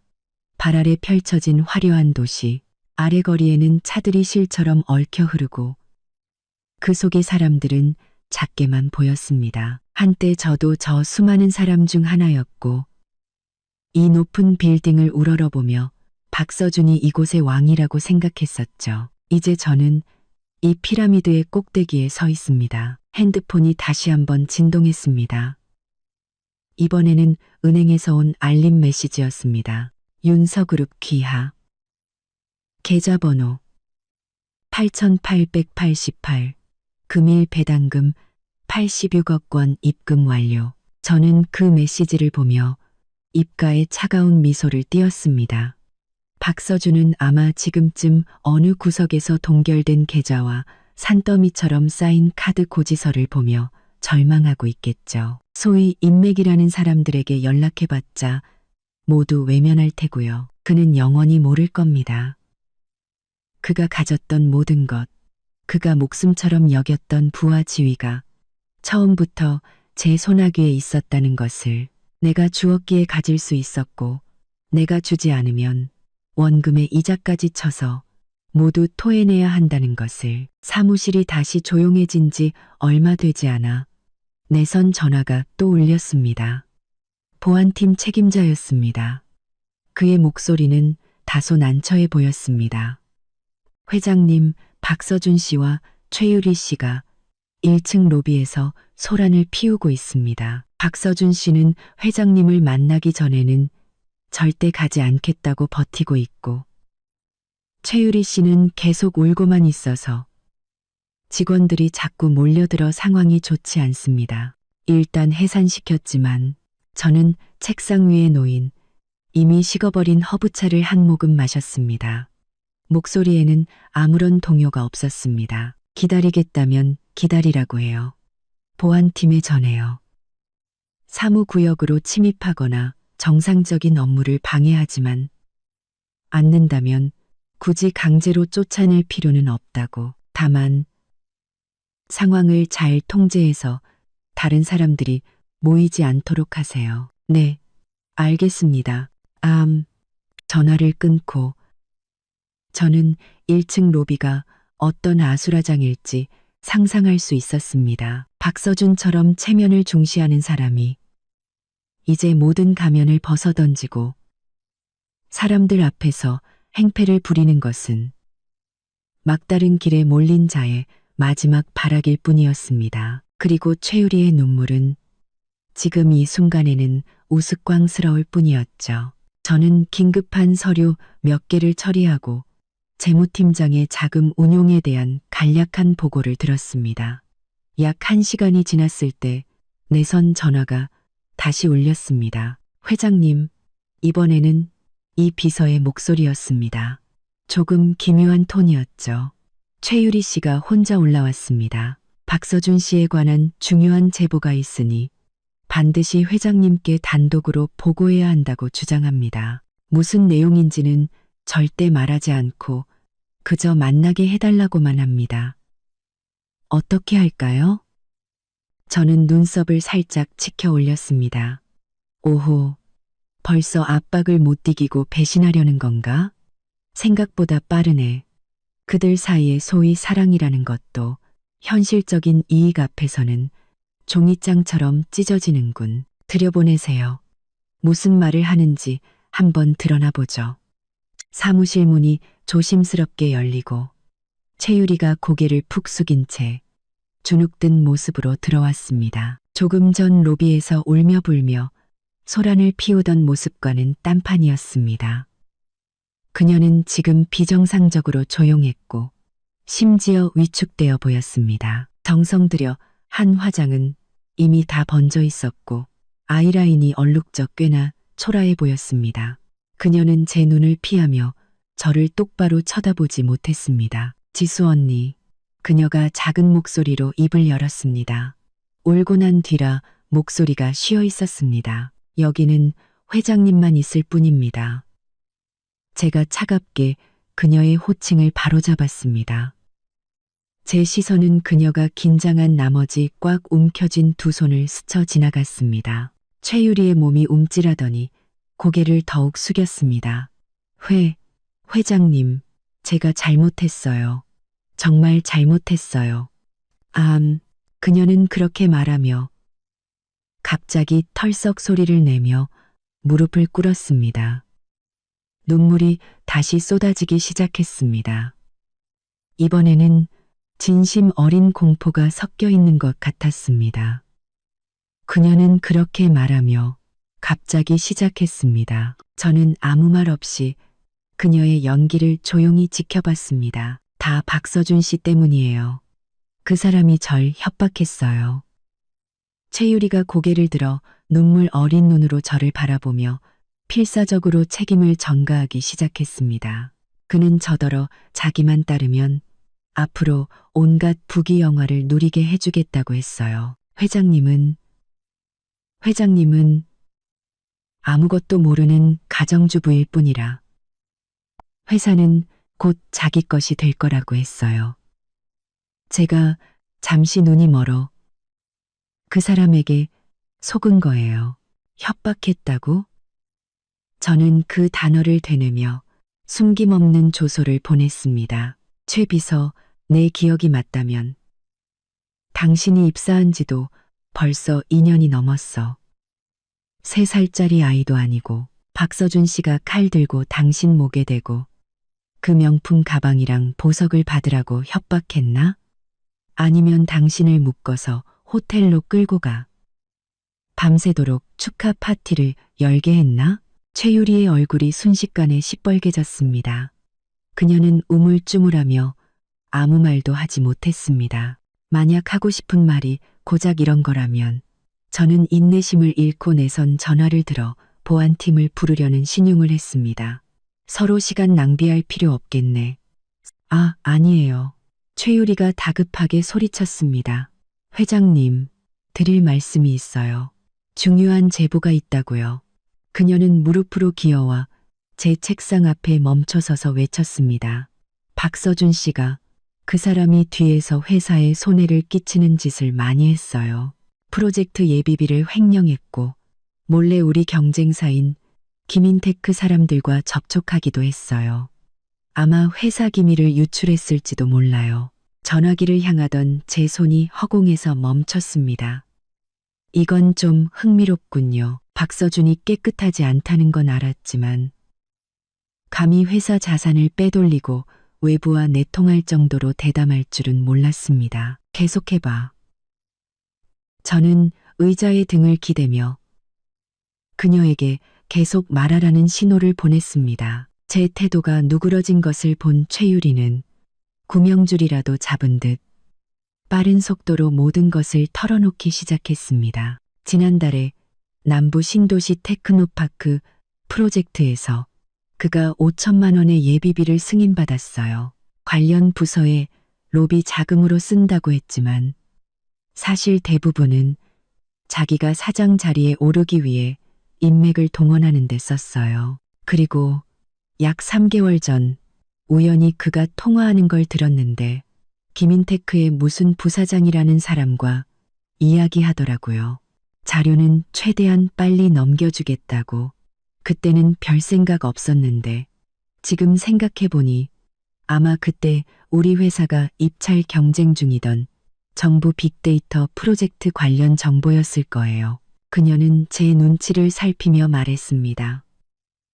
제 표정에 변화가 없자 다급하게 덧붙였습니다. 제가 가지고 있는 그의 경비처리 영수증 사본이 몇 장 있을 거예요. 그리고 한 번은 그가 제 이메일로 모르는 주소에 암호화된 압축 파일을 보내라고 시킨 적이 있어요. 그때 제가 혹시 몰라서 그 메일 주소랑 발송 기록을 캡처해뒀어요. 회장님, 제가 아는 건 전부 말씀드렸습니다. 저는 정말 잠시 눈이 멀어 그의 감언이설에 속은 것뿐이에요. 제발 한 번만 기회를 주세요. 이 증거들 전부 드릴 수 있어요. 제발 업계에서 매장하지만 말아주세요. 제발 살 길만은 열어주세요. 자신이 살기 위해 망설임 없이 옛 연인을 깨끗하게 팔아넘기는 그녀의 모습을 보며 저는 속으로 역겨움을 느꼈습니다. 박서준의 사람 보는 눈은 참으로 독특하군요. 이런 의리 있는 여자를 연인으로 두다니. 저는 잠시 침묵했습니다. 사무실의 공기가 굳어버린 듯 했습니다. 최유리는 바닥에 무릎 꿇은 채 숨도 제대로 쉬지 못하고 제 결정을 기다렸습니다. 당신이 말한 모든 증거 정리해서 이 비서에게 넘겨. 제가 마침내 입을 열었습니다. 목소리에는 희로애락이 담겨 있지 않았습니다. 그리고 당신은 최유리가 희망에 찬 눈으로 고개를 번쩍 들었습니다. 자발적으로 제보한 점을 감안해서 그룹은 더 이상 당신의 다른 책임을 묻지 않겠어. 제가 천천히 말했습니다. 하지만 해고 결정은 변하지 않아. 윤서그룹은 영원히 당신을 다시 고용하는 일은 없을 거야. 이제 가봐도 좋아. 최유리의 눈에 떠올랐던 빛이 순식간에 사라졌습니다. 하지만 그녀도 이것이 최선의 결과라는 것을 알고 있었습니다. 그녀는 넋이 나간 듯 비틀거리며 일어나 연신 감사합니다. 회장님, 감사합니다. 라고 중얼거리며 사무실을 빠져나갔습니다. 최유리가 겁먹은 토끼처럼 내 사무실에서 도망치듯 사라졌다. 공기 중에는 그녀의 값싼 향수와 눈물이 뒤섞인 불쾌한 냄새가 희미하게 남아있는 것 같았다. 나는 내선 전화를 걸어 이 비서에게 들어와 바닥을 간단히 정리하고 최유리가 곧 제출할 증거를 인수하는 절차를 마련하라고 지시했다. 이 비서는 일 처리가 빨랐. 몇 분 후 사무실은 이전에 깔끔하고 고요한 상태로 돌아왔다. 나는 창가에 서서 아래의 분주한 거리를 내려다보았다. 박서준은 아마 아직도 아래층 어딘가에서 무력한 분노를 터뜨리고 있겠지. 아니면 이미 대세가 기울었다는 것을 깨닫고 앞으로의 생계를 걱정하기 시작했을지도 모른다. 관심 없었다. 나는 핸드폰을 들어 주소록에서 거의 사용하지 않는 번호를 찾아냈다. 스카이팰리스 아파트 관리소장의 번호였다. 전화를 걸자 금방 연결되었다. 박 소장님이시죠? 저 윤지수입니다. 내 목소리는 평온했다. 전화기 너머의 박 소장은 즉시 극도로 공손한 태도로 바뀌었다. 아, 윤 회장님, 안녕하십니까? 무슨 일이십니까? 그 고급 아파트는 비록 회사 명의로 되어 있지만 진짜 주인이 누구인지는 그 정도 직급의 책임자라면 잘 알고 있을 터였다. 지금 정식으로 통보합니다. 나는 바로 지시를 내렸다. 스카이팰리스 A동 펜트하우스. 즉시 회수 조치하겠습니다. 기존 입주자 박서준 씨 및 관련 인원의 모든 출입 권한을 즉시 폐기해 주세요. 2시간 내로 저희 직원이 가서 내부를 확인하고 집을 인수할 예정이니 협조 부탁드립니다. 만약 기존 입주자가 비이성적인 행동을 보일 경우 필요하다면 경찰에 신고해서 처리해도 좋습니다. 박 소장은 전화기 너머에서 연신 알겠습니다. 물론입니다. 윤 회장님 걱정 마십시오. 저희가 전적으로 협조하여 순조롭게 인계되도록 하겠습니다. 지금 바로 저희 직원을 올려보내서 기존 입주자의 개인 물품 정리를 도와드릴까요? 라고 대답했다. 그의 말은 정중했지만 속내는 명확했다. 아니요. 나는 단호하게 거절했다. 제 사람이 도착하면 그때 처리할 겁니다. 소장님께서는 공용 공간의 질서를 유지하고 불필요한 소란이 발생하지 않도록만 신경 써주시면 됩니다. 네네, 알겠습니다. 전화를 끊고 나는 의자에 앉아 쌓여있는 서류들을 처리하기 시작했다. 그룹을 인수한 지 얼마 되지 않아 사전에 많은 준비를 했음에도 불구하고 여전히 내가 직접 결정해야 할 세부 사항들이 산더미처럼 많았다. 권력이양의 이면에는 산더미 같은 업무와 책임이 따랐다. 시간은 흘러 오후 4시쯤 집을 인수하러 보낸 총무부 책임자에게서 전화가 왔다. 그의 목소리에는 곤란함이 묻어 있었다. 회장님, 저희가 도착했습니다. 그런데 박서준 씨가 문을 열어주지 않습니다. 안에서 큰 소리가 나는데 무언가 부수는 소리 같습니다. 관리실 직원 말로는 다투는 소리도 들린다고 합니다. 아마 박서준 씨와 그의 어머니, 그리고 여동생이 안에 있는 것 같습니다. 나는 미간을 찌푸렸지만 놀라지는 않았다. 박서준 같은 사람이 그런 큰 충격을 받고 감정을 터뜨리지 않는다면 그게 더 이상한 일일 것이다. 그의 어머니와 여동생이라. 소식도 빠르군. 벌써 위문하러 달려갔다니. 아마 위문이 아니라 따지러 간 것이겠지만 알겠습니다. 내 목소리는 변함이 없었다. 문 앞에서 기다리세요. 1시간 뒤에도 문을 열지 않거나 안에서 위험한 행동이 감지되면 관리실을 통해 경찰에 연락해서 강제로 문을 열도록 하세요. 모든 것은 절차대로 진행하세요. 네, 회장님. 전화를 끊고 나는 스카이 팰리스. 한때 박서준의 성공을 상징했던 그 호화로운 집안에서 지금 어떤 난장판이 벌어지고 있을지 상상할 수 있었다. 그 소동을 직접 보고 싶지는 않았다. 하지만 누군가가 나를 위해 현장 중계를 해줄 것이었다. 역시나 얼마 지나지 않아 내 개인 핸드폰으로 카카오톡 알림이 계속 울렸다. 관리실에 심어둔 먼 친척 조카에게서 온 메시지였다.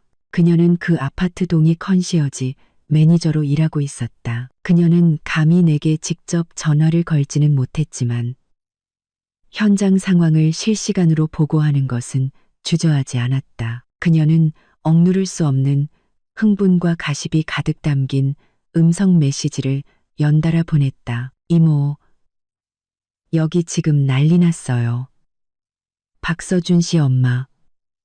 그 평소에 콧대 높던 할머니가 지금 박서준 씨 코앞에서 소리 지르고 있어요. 집안 말아먹을 놈이라고, 황금 밥그릇을 걷어찼다고, 조상님 뵐 낯이 없다고 난리예요. 목소리가 너무 커서 복도까지 다 들려요. 박서준 씨 여동생도 왔는데 평소엔 엄청 틱틱대더니 지금은 울고만 있어요. 오빠가 왜 그렇게 바보 같은 짓을 했냐고. 이제 내 명품 가방이랑 차 할부는 어떡하냐고. 웃기지도 않아요. 평생 오빠한테 빌부터 살 생각이었나 봐요. 박서준 씨는 술에 취했는지 물건을 부수고 있어요. 방금 유리 깨지는 소리 들렸는데 아마 예전에 이모가 사두셨던 그 비싼 크리스탈 잔 세트를 던진 것 같아요. 아이고, 아까워라. 희원, 관리소장님이 사람들 데리고 올라와서 문 밖에서 설득하고 있어요. 계속 문 안 열면 경찰 부르겠다고 하니까 박서준 씨가 안에서 누구든 경찰 부르기만 해보라고 소리 지르고 있어요. 쯧쯧, 정말 창피한 줄도 모르나 봐요. 나는 그 음성 메시지들을 들으며 표정 하나 바꾸지 않고 그저 알았다. 이상 상황 있으면 또 보고해. 너는 멀리서 지켜보고 안전에 유의해라.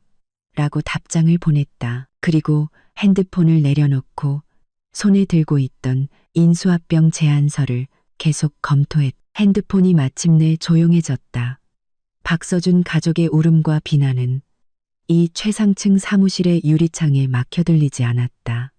암도폰이 마침내 가장 시급한 서류 몇 개를 처리하자 내선 전화가 다시 울렸다.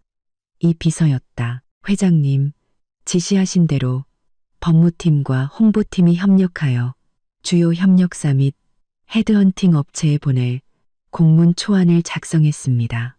내용은 정중하지만 의도는 명확합니다. 박서준 씨가 심각한 규정 위반으로 해고되었으며 법적 문제가 연루될 수 있으니 그와의 어떠한 협력도 신중하게 검토하라는 내용입니다. 이 비서의 목소리에는 조심스러운 흥분이 묻어 있었다. 또한 기술팀에서도 박서준 씨의 회사 이메일 및 내부 시스템, 접근 권한이 모두 말소되었다고 보고했습니다. 그가 몇 차례 원격 로그인을 시도했지만 모두 실패했다고 합니다. 깔끔하게 처리해요. 그리고 강 팀장에게 정식 해고 공고와 내외부 성명서를 모두 배포하라고 전해요. 더 기다릴 필요 없어요. 알겠습니다. 즉시 처리하겠습니다. 전화를 끊고 나는 와인 캐비닛으로 다가가 호박색 위스키를 반쯤 따랐다.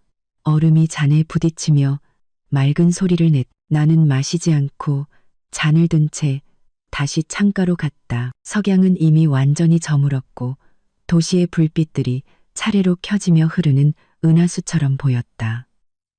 나는 내가 던진 그물이 조용히 좁혀지고 있음을 알았. 박서준은 곧 진정한 의미의 사회적 죽음이 무엇인지 체험하게 될 것이다. 한편, 도시의 다른 한편, 분위기 좋은 카페 구석에서 박서준은 노트북 화면에 반복해서 뜨는 전송 실패 또는 유효하지 않은 이메일 주소라는 메시지를 보고 있었. 그는 짜증스럽게 노트북을 덮고 이미 식어버린 커피를 한 모금 크게 들이켰다. 윤서그룹 빌딩에서 쫓겨나고 가족에게 한바탕 비난을 들은 후 그는 겨우 쉴 곳을 찾아 가장 먼저 한 일이 바로 자신이 쌓아 올렸다고 믿었던 인맥에 연락하는 것이었다. 그는 심호흡을 하며 감정을 가라앉히고 핸드폰을 꺼내 탑클래스 서치펌 김 대표라고 저장된 번호를 찾았다. 예전에 함께 일하며 자신을 높이 평가했던 베테랑 헤드헌터였다.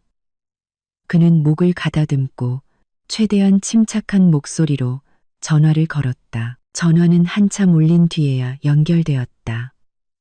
건너편은 시끄러웠고 상대방의 목소리는 의도적으로 거리를 두는 듯했다. 여보세요.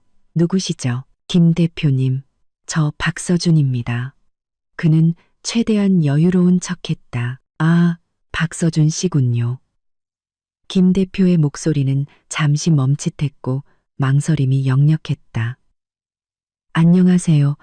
무슨 일이시죠? 박서준의 심장이 쿵 내려앉았지만 그는 억지로 말을 이었다. 대표님, 제게 개인적인 변동이 좀 생겨서요. 시장에 괜찮은 자리가 있는지 알아보려고 합니다. 혹시 사장이나 부사장급 좋은 포지션이 있으면 신경 좀 써주십시오. 그의 말이 채 끝나기도 전에 김 대표가 말을 끊었다. 목소리는 매우 형식적이고 건조했다. 아이고, 박서준 씨, 공교롭게도 요즘 시장에 괜찮은 임원 자리가 별로 없네요. 특히 박서준 씨 같은 급은 더더욱요. 그리고 저희가 방금 윤서그룹에서 정식 공문을 받아서요. 허허, 박서준 씨 상황은 저희도 어느 정도 파악했습니다. 죄송하지만 당분간은 저희가 도와드릴 일이 없을 것 같네요. 제가 지금 회의 중이라 먼저 끊겠습니다. 아우어, 박서준이 무어라 더 말할 틈도 없이 전화는 끊기고 뚝 하는 소리만 남았다. 박서준은 핸드폰을 쥔 손가락 마디가 하얗게 질리도록 힘을 주었다. 그는 포기하지 않고 연달아 다른 헤드헌터들과 예전에 자신에게 스카우트 제의를 했던 회사 임원들에게 전화를 걸었다. 박 사장님, 제가 돕고 싶지 않은 게 아니라 대개 그룹에서 보낸 공고문 내용이 너무 명확하잖아요. 심각한 규정 위반으로 해고되셨다는데 저희가 당신을 영입하면 윤 회장님 얼굴에 먹칠하는 꼴이 되지 않겠습니까? 서준아, 형 말 들어. 지금 윤서그룹 기세가 얼마나 대단한지 업계 사람 중에 모르는 사람이 없어. 아무도 너 때문에 그 심기를 건드리고 싶어 하지 않을 거야. 박서준 씨, 저희 회사는 규모가 작아서 당신 같은 큰 인물을 모시기에는 부족합니다. 죄송합니다. 전화는 하나같이 거절당하거나 변명을 대며 급하게 끊겼다. 예전에 형님, 동생하며 술잔을 기울이던 그 인맥들은 윤서그룹에 정중하지만 날카로운 성명서 한 장에 순식간에 무너져 내렸다. 그들은 박서준이 억울한지 아닌지에는 관심이 없었다. 오직 윤지수와 승승장구하는 윤서그룹의 눈밖에 나는 것이 얼마나 큰 사업적 리스크인지만을 계산할 뿐이었다. 박서준의 얼굴은 잿빛으로 변해갔다. 그는 카페의 푹신한 소파에 몸을 파묻었다. 온몸에 힘이 빠져나가는 기분이었다. 이제껏 느껴보지 못한 공포가 차가운 파도처럼 밀려왔다. 그는 처음으로 윤서그룹 사장이라는 후광을 잃은 자신이 그들 눈에는 아무것도 아니라는 사실을 뼈저리게 깨달았다. 그때 핸드폰이 진동했다. 은행에서 온 신용카드 대금 청구서 알림 문자였다. 그는 문자를 열어보고 그 안에 적힌 어마어마한 금액에 심장이 철렁 내려앉았다. 이것은 고작 카드 한 장의 청구 금액일 뿐이었다. 예전에는 이런 청구서를 신경 쓸 필요도 없었다. 회사에서 처리해주거나 곧 들어올 돈으로 메우면 그만이었으니까. 하지만 지금은 그는 벌떡 일어나 떨리는 손으로 모바일 뱅킹 앱을 열었다. 회사와 관련 없는 유일한 개인 통장으로 이체를 시도했지만 화면에는 잔액 부족이라는 메시지만 떴다. 식은땀이 셔츠를 적셨다. 그는 포기하지 않고 명품 매장 앱을 열어 최유리에게 선물하기 위해 주문했던 아직 배송되지 않은 상품들의 상태를 확인했다. 화면에 선명하게 찍힌 주문 취소라는 붉은 글씨가 바늘처럼 그의 눈을 찔렀다. 끝났다. 그 두 글자가 마치 장송곡처럼 머릿속에서 윙윙거렸다. 그는 윤지수에게 한 방 먹었더라도 자신의 능력과 인맥으로 다른 곳에서 재기할 수 있을 거라고 믿었다. 하지만 현실은 그에게 가장 가혹한 일격을 날렸다. 윤지수는 직접 손을 쓸 필요조차 없었다. 그저 선을 긋는 것만으로 그를 순식간에 모두가 피하는 역병 환자로 만들어버렸다. 그는 고개를 들어 카페 창밖의 화려한 네온 사인을 멍하니 바라보았다. 한때는 저 화려함이 손에 잡힐 듯했지만 이제는 넘을 수 없는 유리벽 너머의 풍경처럼 느껴졌다. 그는 마치 무트로 던져진 물고기처럼 입을 뻐끔거렸지만 숨을 쉴 수 없었다. 박서준은 자신이 어떻게 그 카페를 나왔는지 기억하지 못했다. 바깥의 네온 불빛이 어지러웠고 한때 성공의 상징이었던 그 빛들이 지금은 비웃는 눈처럼 느껴졌다. 그는 유령처럼 거리를 헤매다 무의식적으로 신의 최고급 남성 정장 맞춤 매장 앞에 섰다. 쇼윈도 안 마네킹이 입고 있는 짙은 남색 스트라이프 정장은 그가 지난달에 맞춘 것이었다. 최고급 이탈리아 원단으로 계약금만 500만 원을 냈었다. 당시 직원의 아첨 섞인 미소가 아직도 선했다. 사장님, 정말 안목이 탁월하십니다. 이 디자인이 사장님의 기품을 더욱 돋보이게 해주네요. 당시 직원의 앞, 이제 그는 유리창 너머로 그 정장을 보며 눈이 시리다고만 느꼈다. 주머니를 뒤져보니 꼬깃꼬깃한 지폐 몇 장과 이미 한도가 초과된 신용카드뿐이었다. 핸드폰이 다시 울렸다. 모르는 지역 번호였다. 그는 망설이다가 전화를 받았다. 여보세요. 박서준 씨 맞으십니까? 낯선 남자의 목소리는 정중했지만 사무적인 냉담함이 묻어났다. 네. 그런데 누구시죠? 박서준은 불길한 예감에 휩싸였다. 안녕하십니까? 여기는 노브러치 고객 서비스 센터입니다. 지난달 저희 매장에서 주문하신 파텍 필립 컴플리케이션 모델 제품 번호 5711의 잔금 2억 8천만 원이 아직 결제되지 않았습니다. 계약서에 따라 최종 결제일이 내일까지입니다. 결제 일정을 확인차 연락드렸습니다. 박서준의 심장이 쿵 내려앉았다. 그 시계는 그가 신임 사장 취임 축하 파티에서 차려고 했던 것이었다. 그의 새로운 지위에 걸맞게 당시 그는 의기양양했고 2억 8천만 원 정도는 푼돈이라고 생각하며 가볍게 주문했었다. 제가 최근에 자금 사정이 좀 며칠만 더 기다려 주실 수 없을까요? 박서준의 목소리에는 자기도 모르게 애원이 섞여 있었다. 전화기 너머의 목소리는 즉시 차가워졌다. 박서준 씨, 저희 매장 규정이 있습니다.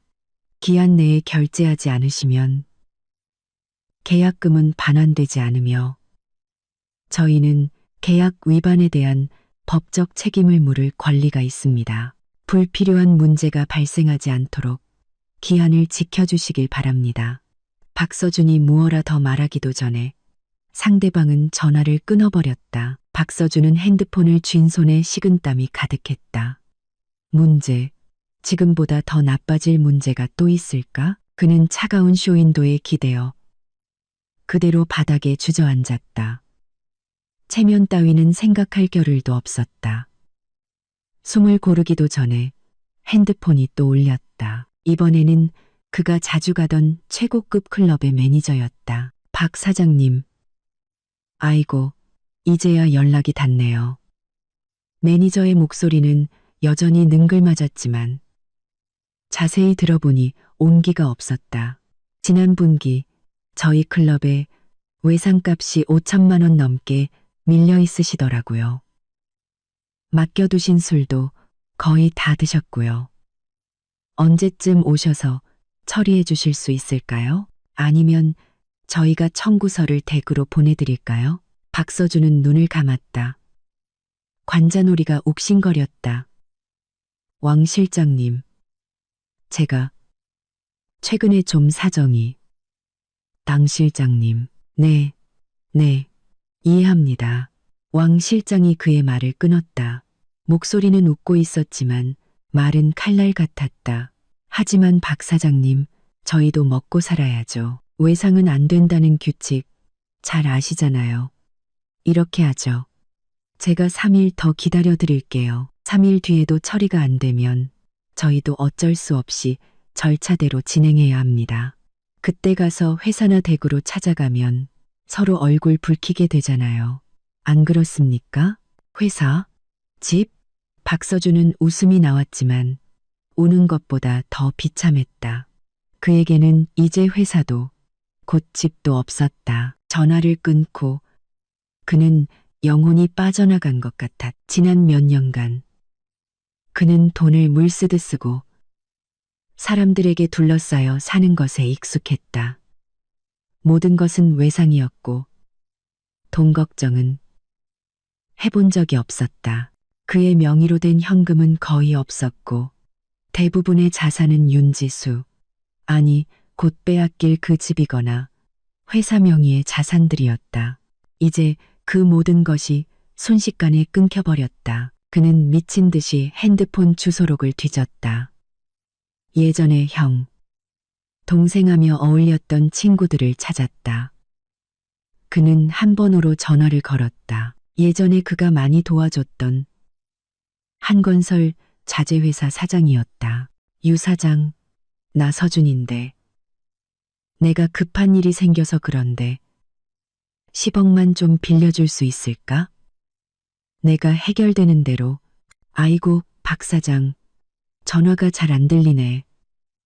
여보세요. 여보세요. 나중에 다시 통화해. 전화는 급하게 끊겼다. 그는 또 다른 사람에게 전화를 걸었다. 요식업을 하는 사람이었다. 예전에 고객들을 데리고 그곳에서 많은 돈을 썼었다. 돈 빌려달라고? 박서준. 너 사장으로 승진해서 연봉이 몇 억이라며. 나한테 무슨 농담을 하는 거야. 나도 지금 힘들어 죽겠어. 돈 없어. 상대방은 노골적으로 비웃으며 쏘아붙였다. 세 번째, 네 번째. 예전에 그에게 아첨하고 부탁하던 사람들은 이제 변명을 대거나 냉소적으로 비웃었다. 심지어 어떤 사람은 그의 목소리를 듣자마자 전화를 끊어버렸다. 세상 인심이 얼마나 차가운지 그는 오늘 뼈저리게 느꼈. 그가 거의 절망에 빠졌을 때 핸드폰이 다시 울렸다. 여동생 박서진이었다. 그는 구명줄이라도 잡은 듯 급하게 전화를 받았. 목소리에는 울음이 섞여 있었다. 서진아, 너 돈 좀 있니? 오빠한테 좀 빌려줘. 오빠 지금 큰일 났어. 전화기 너머는 몇 초간 조용했다. 그리고는 박서진의 울먹이는 원망 섞인 목소리가 들려왔다. 오빠, 내가 하고 싶은 말이야. 엄마 지금 아파서 누워 계신다고. 내 명품 가방, 내 차 할부는 이제 어떻게 다음 달에 스포츠카 사주기로 한 건 어쩔 건데. 오빠가 지금 코가 석자인데 나한테 돈을 빌려달라고? 내가 돈이 어디 있어. 다 가방 사는데 썼단 말이야. 뚜 하는 소리를 들으며 박서준은 마지막 남은 힘마저 모두 잃었다. 그는 차가운 바닥에 주저앉아 오가는 차들을 멍하니 바라보았다. 온 세상으로부터 버림받은 기분이었다. 명품 매장의 독촉, 클럽의 외상값, 친구들의 외면, 가족의 원망. 그 모든 것이 그를 옥죄는 그물 같았다. 그리고 이 모든 것의 시작은 지금 윤서그룹 최상층 사무실에 앉아있을 그 여자, 윤지수였다.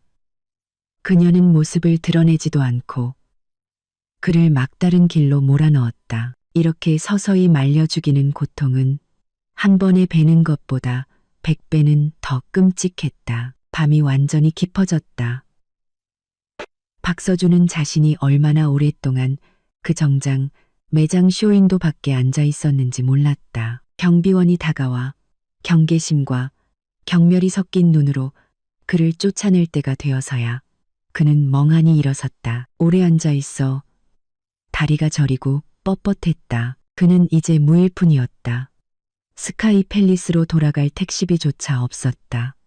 하물며 그곳은 이제 그의 집도 아니었다. 그는 그저 두 다리의 의지에 비틀거리며 한때 무한한 영광을 상징했던 그곳을 향해 걸었다.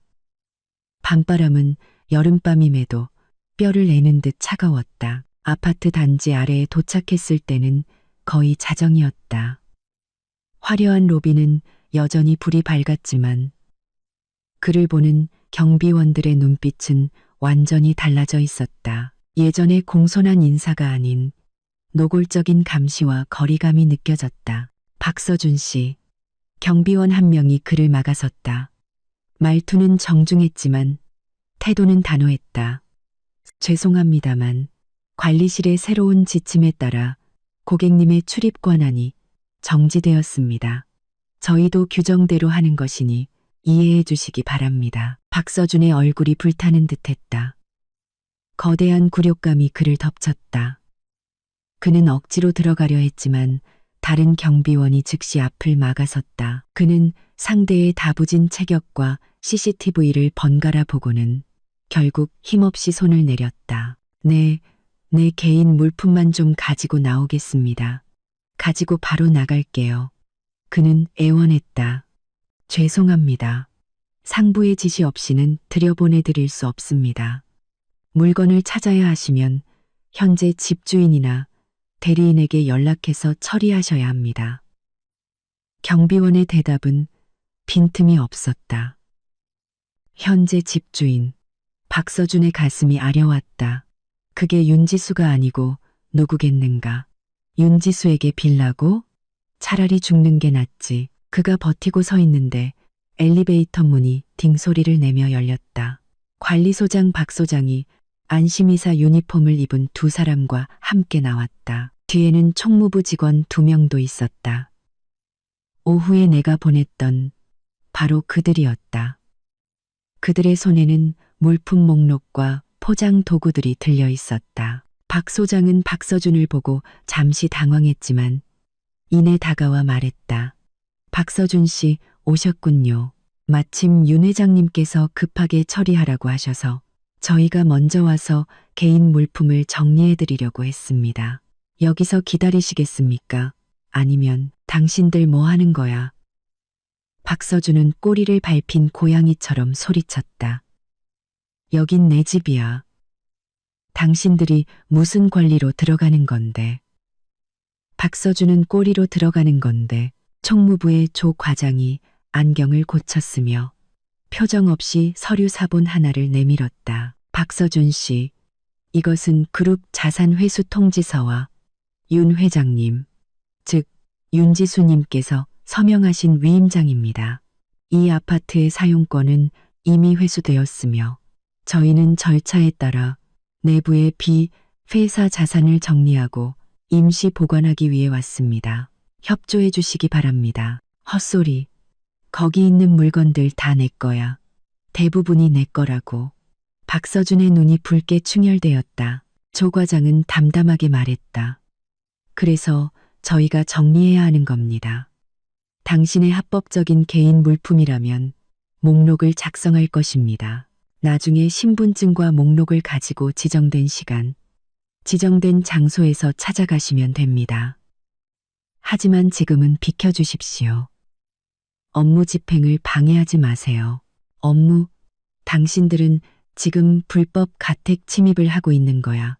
경찰에 신고하겠어. 박서준은 핸드폰을 꺼내 떨리는 손으로 112를 눌렀다.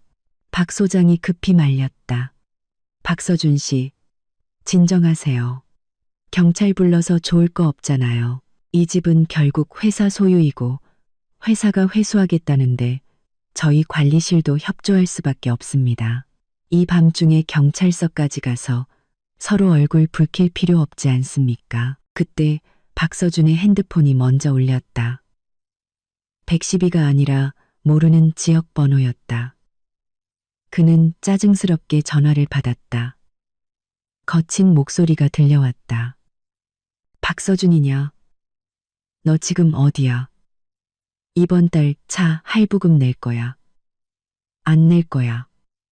전화도 안 받고 문자도 씹고 떼어먹을 생각이야. 그 마이바흐의 대출 회사였다. 차는 회수되었지만 할부는 그의 개인 명의였. 박서준은 눈앞이 캄캄해져 쓰러질 뻔했다. 그는 그 대출금을 대수롭지 않게 생각했었다. 금방 갚을 수 있을 거라고. 그가 정신을 차리기도 전에 다른 전화가 걸려왔다. 그가 주로 사용하던 은행 신용카드 센터의 독촉 전화였다. 목소리는 얼음장처럼 차가웠다. 그 전화를 끊자마자 다른 소액 대출 회사의 독촉 전화가 또 걸려왔다. 목소리는 더욱 험악했고 주소록을 해킹해서 가족에게 연락하겠다고 협박했다. 전화는 저주처럼 계속 울렸다. 조용한 아파트 로비에서 그 소리는 유난히 날카롭게 들렸다. 경비원, 관리소장, 총무부 직원들 모두가 복잡한 동정심과 구경거리를 보는 듯한 눈빛으로 그를 쳐다봤다. 경비원, 경비원. 박서준은 더 이상 버틸 수 없었다. 그는 차가운 대리석 벽에 기대어 그대로 바닥에 주저앉았다. 양손으로 머리를 감쌌고 핸드폰은 손에서 미끄러져 카펫 위로 떨어졌다. 액정이 깨졌지만 독촉 벨소리와 진동은 멈추지 않았다. 그는 졌다. 완벽하게. 부하 지휘뿐만 아니라 마지막 남은 존엄성마저 이 끊임없는 타격과 굴욕 속에서 산산조각 났다. 그는 버림받은 개처럼 빚더미에 깔려 구석에 몰렸다. 그리고 이 모든 것의 시작인 윤지수는 그의 비참한 모습을 보러 오지도 않았다. 그녀는 그저 손가락 몇 번 움직이는 것만으로 그를 만겁의 나락으로 떨어뜨렸다. 박 소장은 경비원에게 눈짓했고 경비원들은 넋이 나간 박서준을 부축하듯 강제로 로비 구석의 휴식 공간으로 옮겼다. 이사업체 직원들이 올라가 작업하는데 방해가 되지 않도록 박서준은 값비싼 가죽 소파에 웅크려 위층에서 희미하게 들려오는 짐 옮기는 소리와 다른 주머니에 있던 낡은 핸드폰에서 끊임없이 울리는 독촉 벨소리를 들으며 텅 빈 눈으로 천장의 화려한 크리스탈 샹들리에를 바라보았다. 저 빛은 한때 그에게 아주 가까웠지만 이제는 하늘의 별처럼 멀게만 느껴졌다. 지옥은 발밑이 아니라 바로 이곳, 그의 인생의 정점이었던 이곳에 있었다. 그가 모든 것을 잃어버린 바로 이 밤에 날이 밝아올 무렵 박서준은 뼈가 녹아내린 연체동물처럼 아파트 로비의 차가운 소파에서 기어나왔다. 교대한 젊은 경비원은 그를 노숙자 보듯 쳐다봤지만 아무 말도 하지 않았다. 박서준은 이미 무감각해져 있었다. 그는 감각이 없는 다리를 끌고 한때 자신의 성공을 상징했던 그곳을 비틀거리며 갈 곳이 없었다. 호텔은 돈이 필요했고 친구 집? 그에게 친구가 남아있기는 할까? 결국 그는 24시간 편의점에 웅크려 남은 동전으로 가장 싼 빵과 물을 샀다. 유리창 밖으로 도시가 잠에서 깨어나고 있었다. 출근하는 사람들의 발걸음은 분주했고 모든 것이 생기로 가득했다.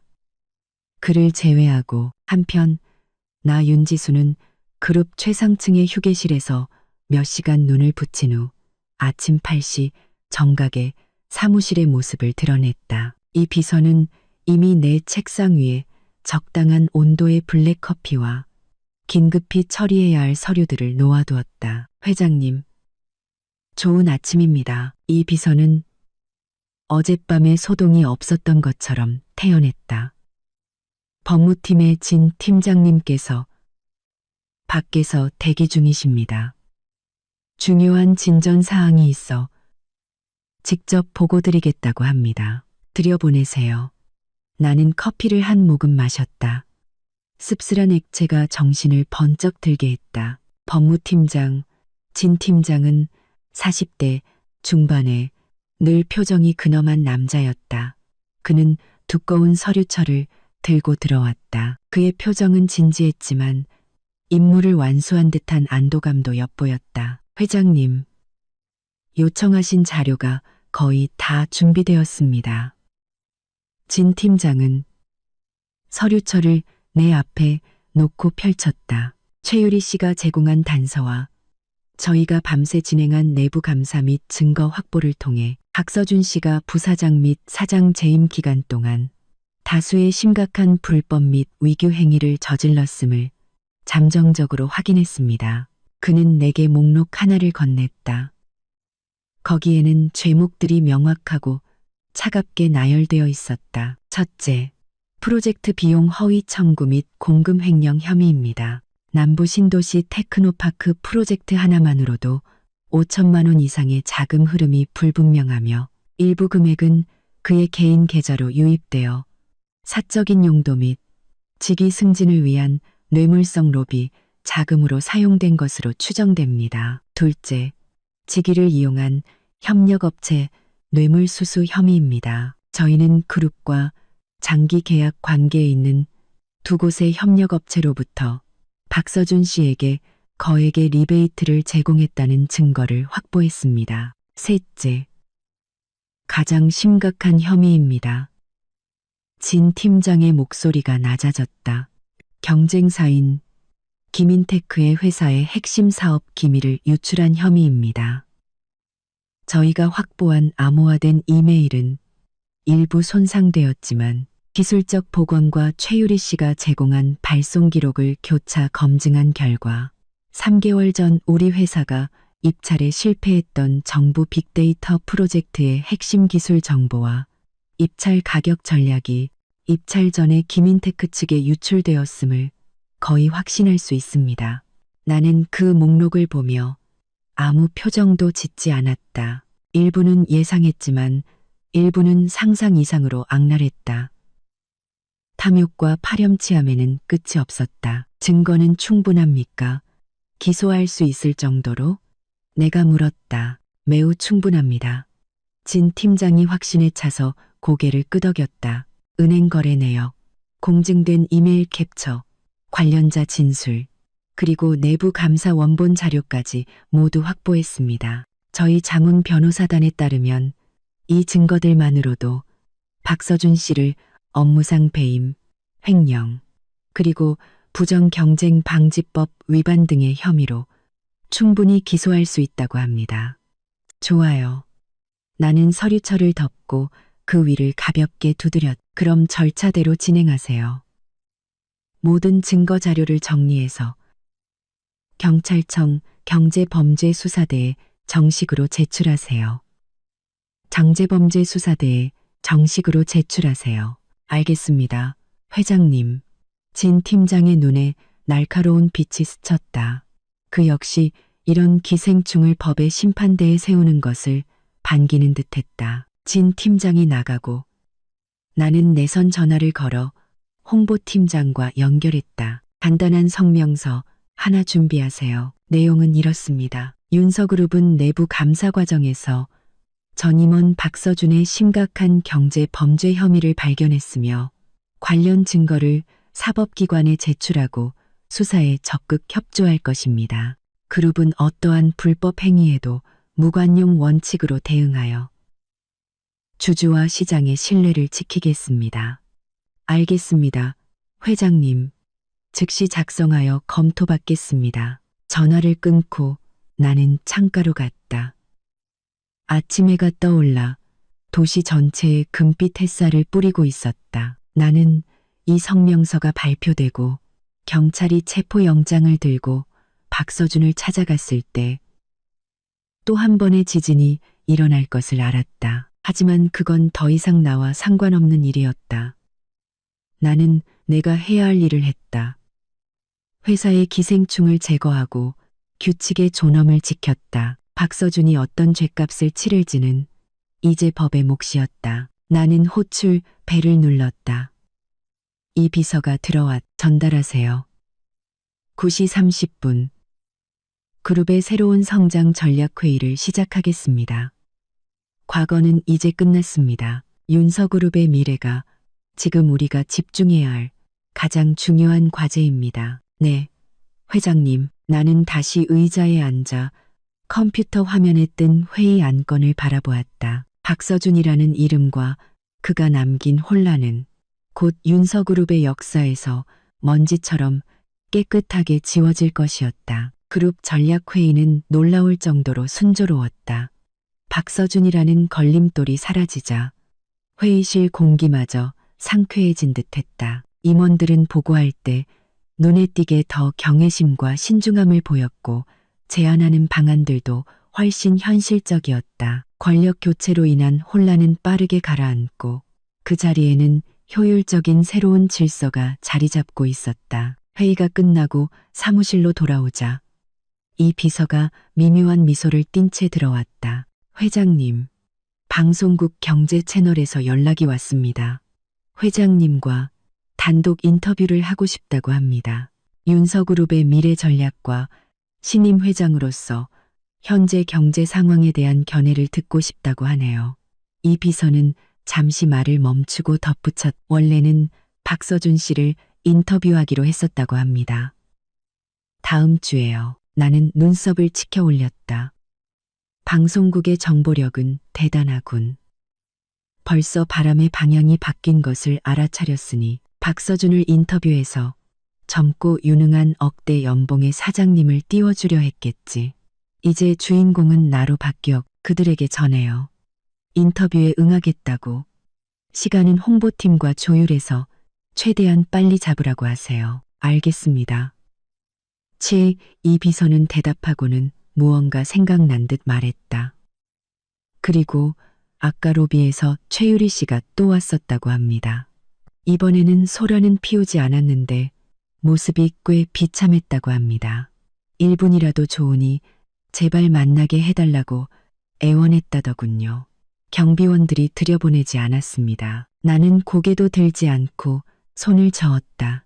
만나지 않겠어. 앞으로 회사 근처에 얼씬도 하지 말라고 전해요.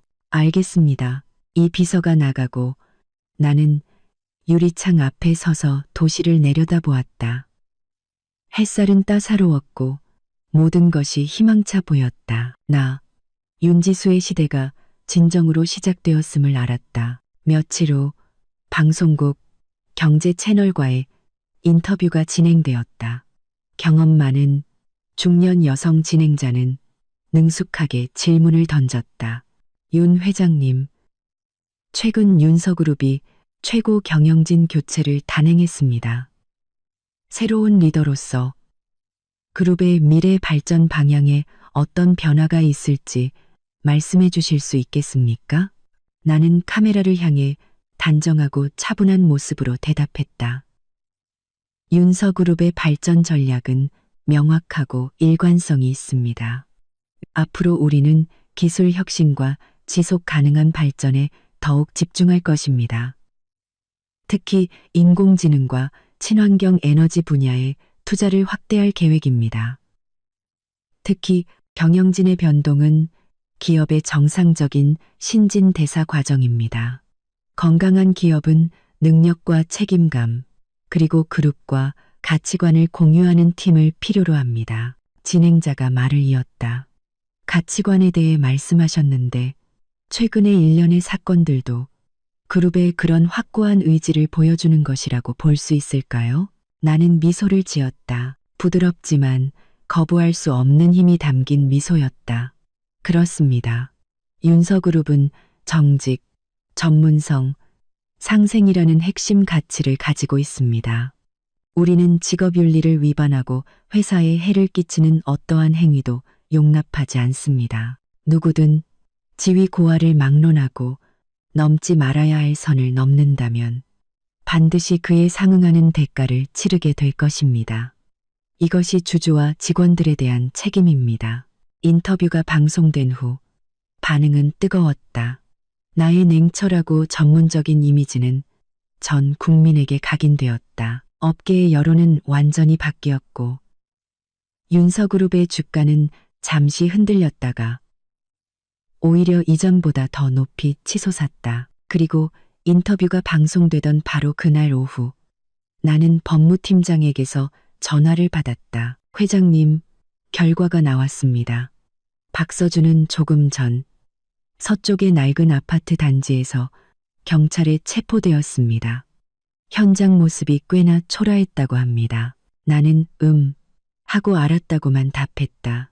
그의 마지막 모습은 궁금하지 않았다. 그의 운명은 그가 내 심혈을 훔치고 나를 배신한 그 순간에 이미 정해져 있었다. 그와 거의 동시에 내 개인 핸드폰으로 모르는 번호로부터 멀티미디어 메시지가 도착했. 사진을 열어보니 허름한 여관방을 배경으로 최유리가 헝클어진 모습으로 어떤 중년 여성에게 손가락질을 받으며 욕을 먹고 있는 모습이었다. 바닥에는 가짜 명품으로 보이는 가방들이 널려 있었다.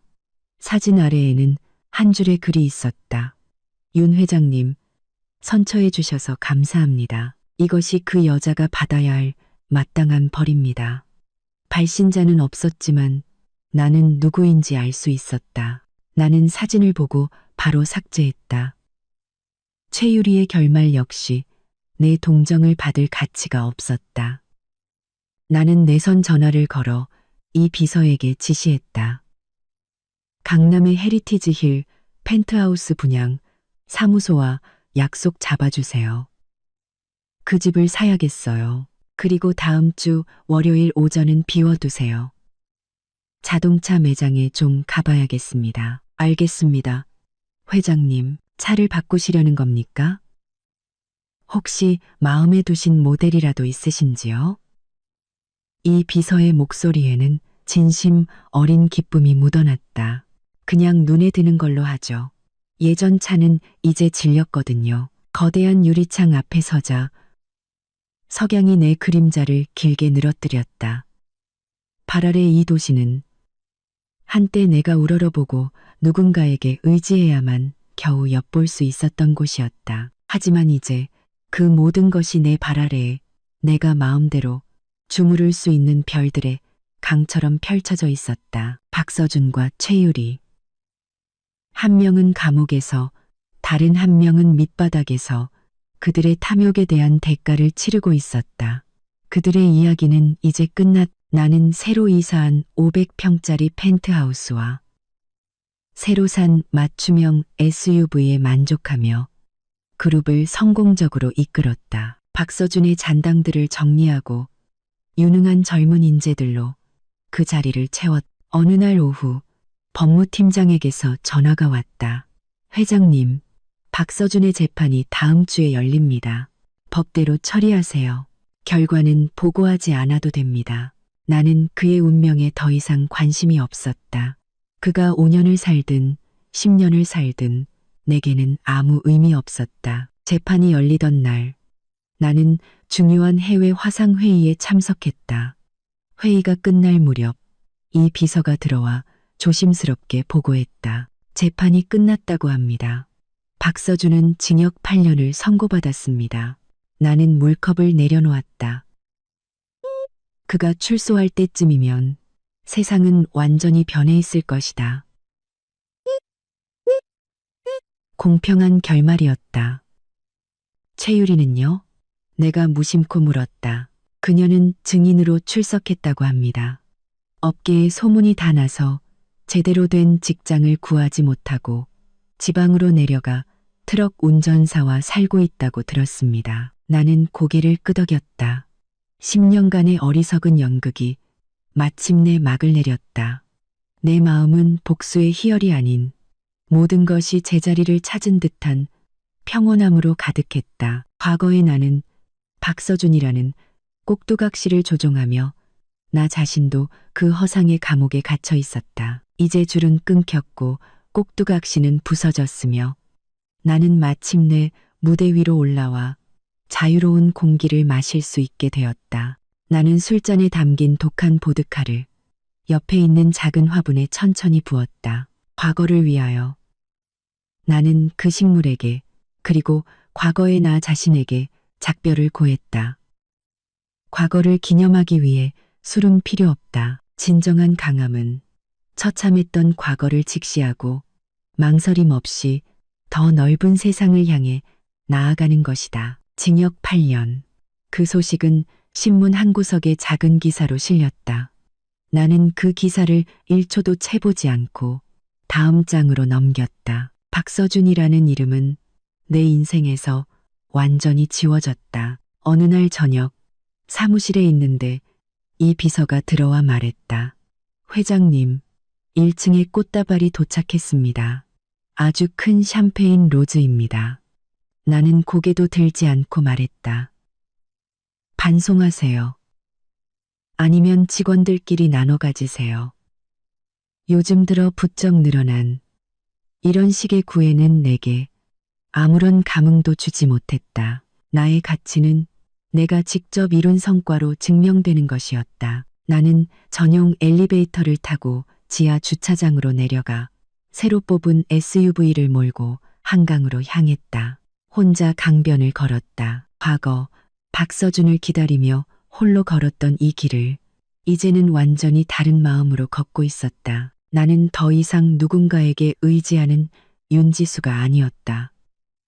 나는 윤서그룹의 회장이자 내 인생의 유일한 주인이었다. 과거의 배신과 굴욕은 나를 더 높은 곳으로 이끈 디딤돌이 되었다. 나는 고난에 감사하지 않는다. 그로기대로 대신과 다만 그 고난 속에서 무너지지 않고 강철 같은 의지를 단련해낸 나 자신에게 감사할 뿐이다. 강 건너편으로 윤서그룹 본사 빌딩이 보였다. 그 모든 것이 이제 내 손안에 있었다. 나는 자유로운 공기를 깊게 들이마시고 망설임 없이 차를 향해 돌아섰다. 과거의 족쇄는 부서졌고 미래는 내가 직접 그려나갈 도화지였다. 나 윤지수의 빛나는 인생은 이제 막 시작되었을 뿐이다. 시청자 여러분, 오늘 이야기는 여기까지입니다. 여러분의 생각은 어떠신가요? 댓글로 여러분의 생각을 알려주세요. 이 이야기가 마음에 드셨다면 좋아요와 구독 잊지 마시고 주변에도 많이 공유해 주세요. 다시 한번 시청해 주셔서 감사합니다. 다음 이야기에서 다시 뵙겠습니다.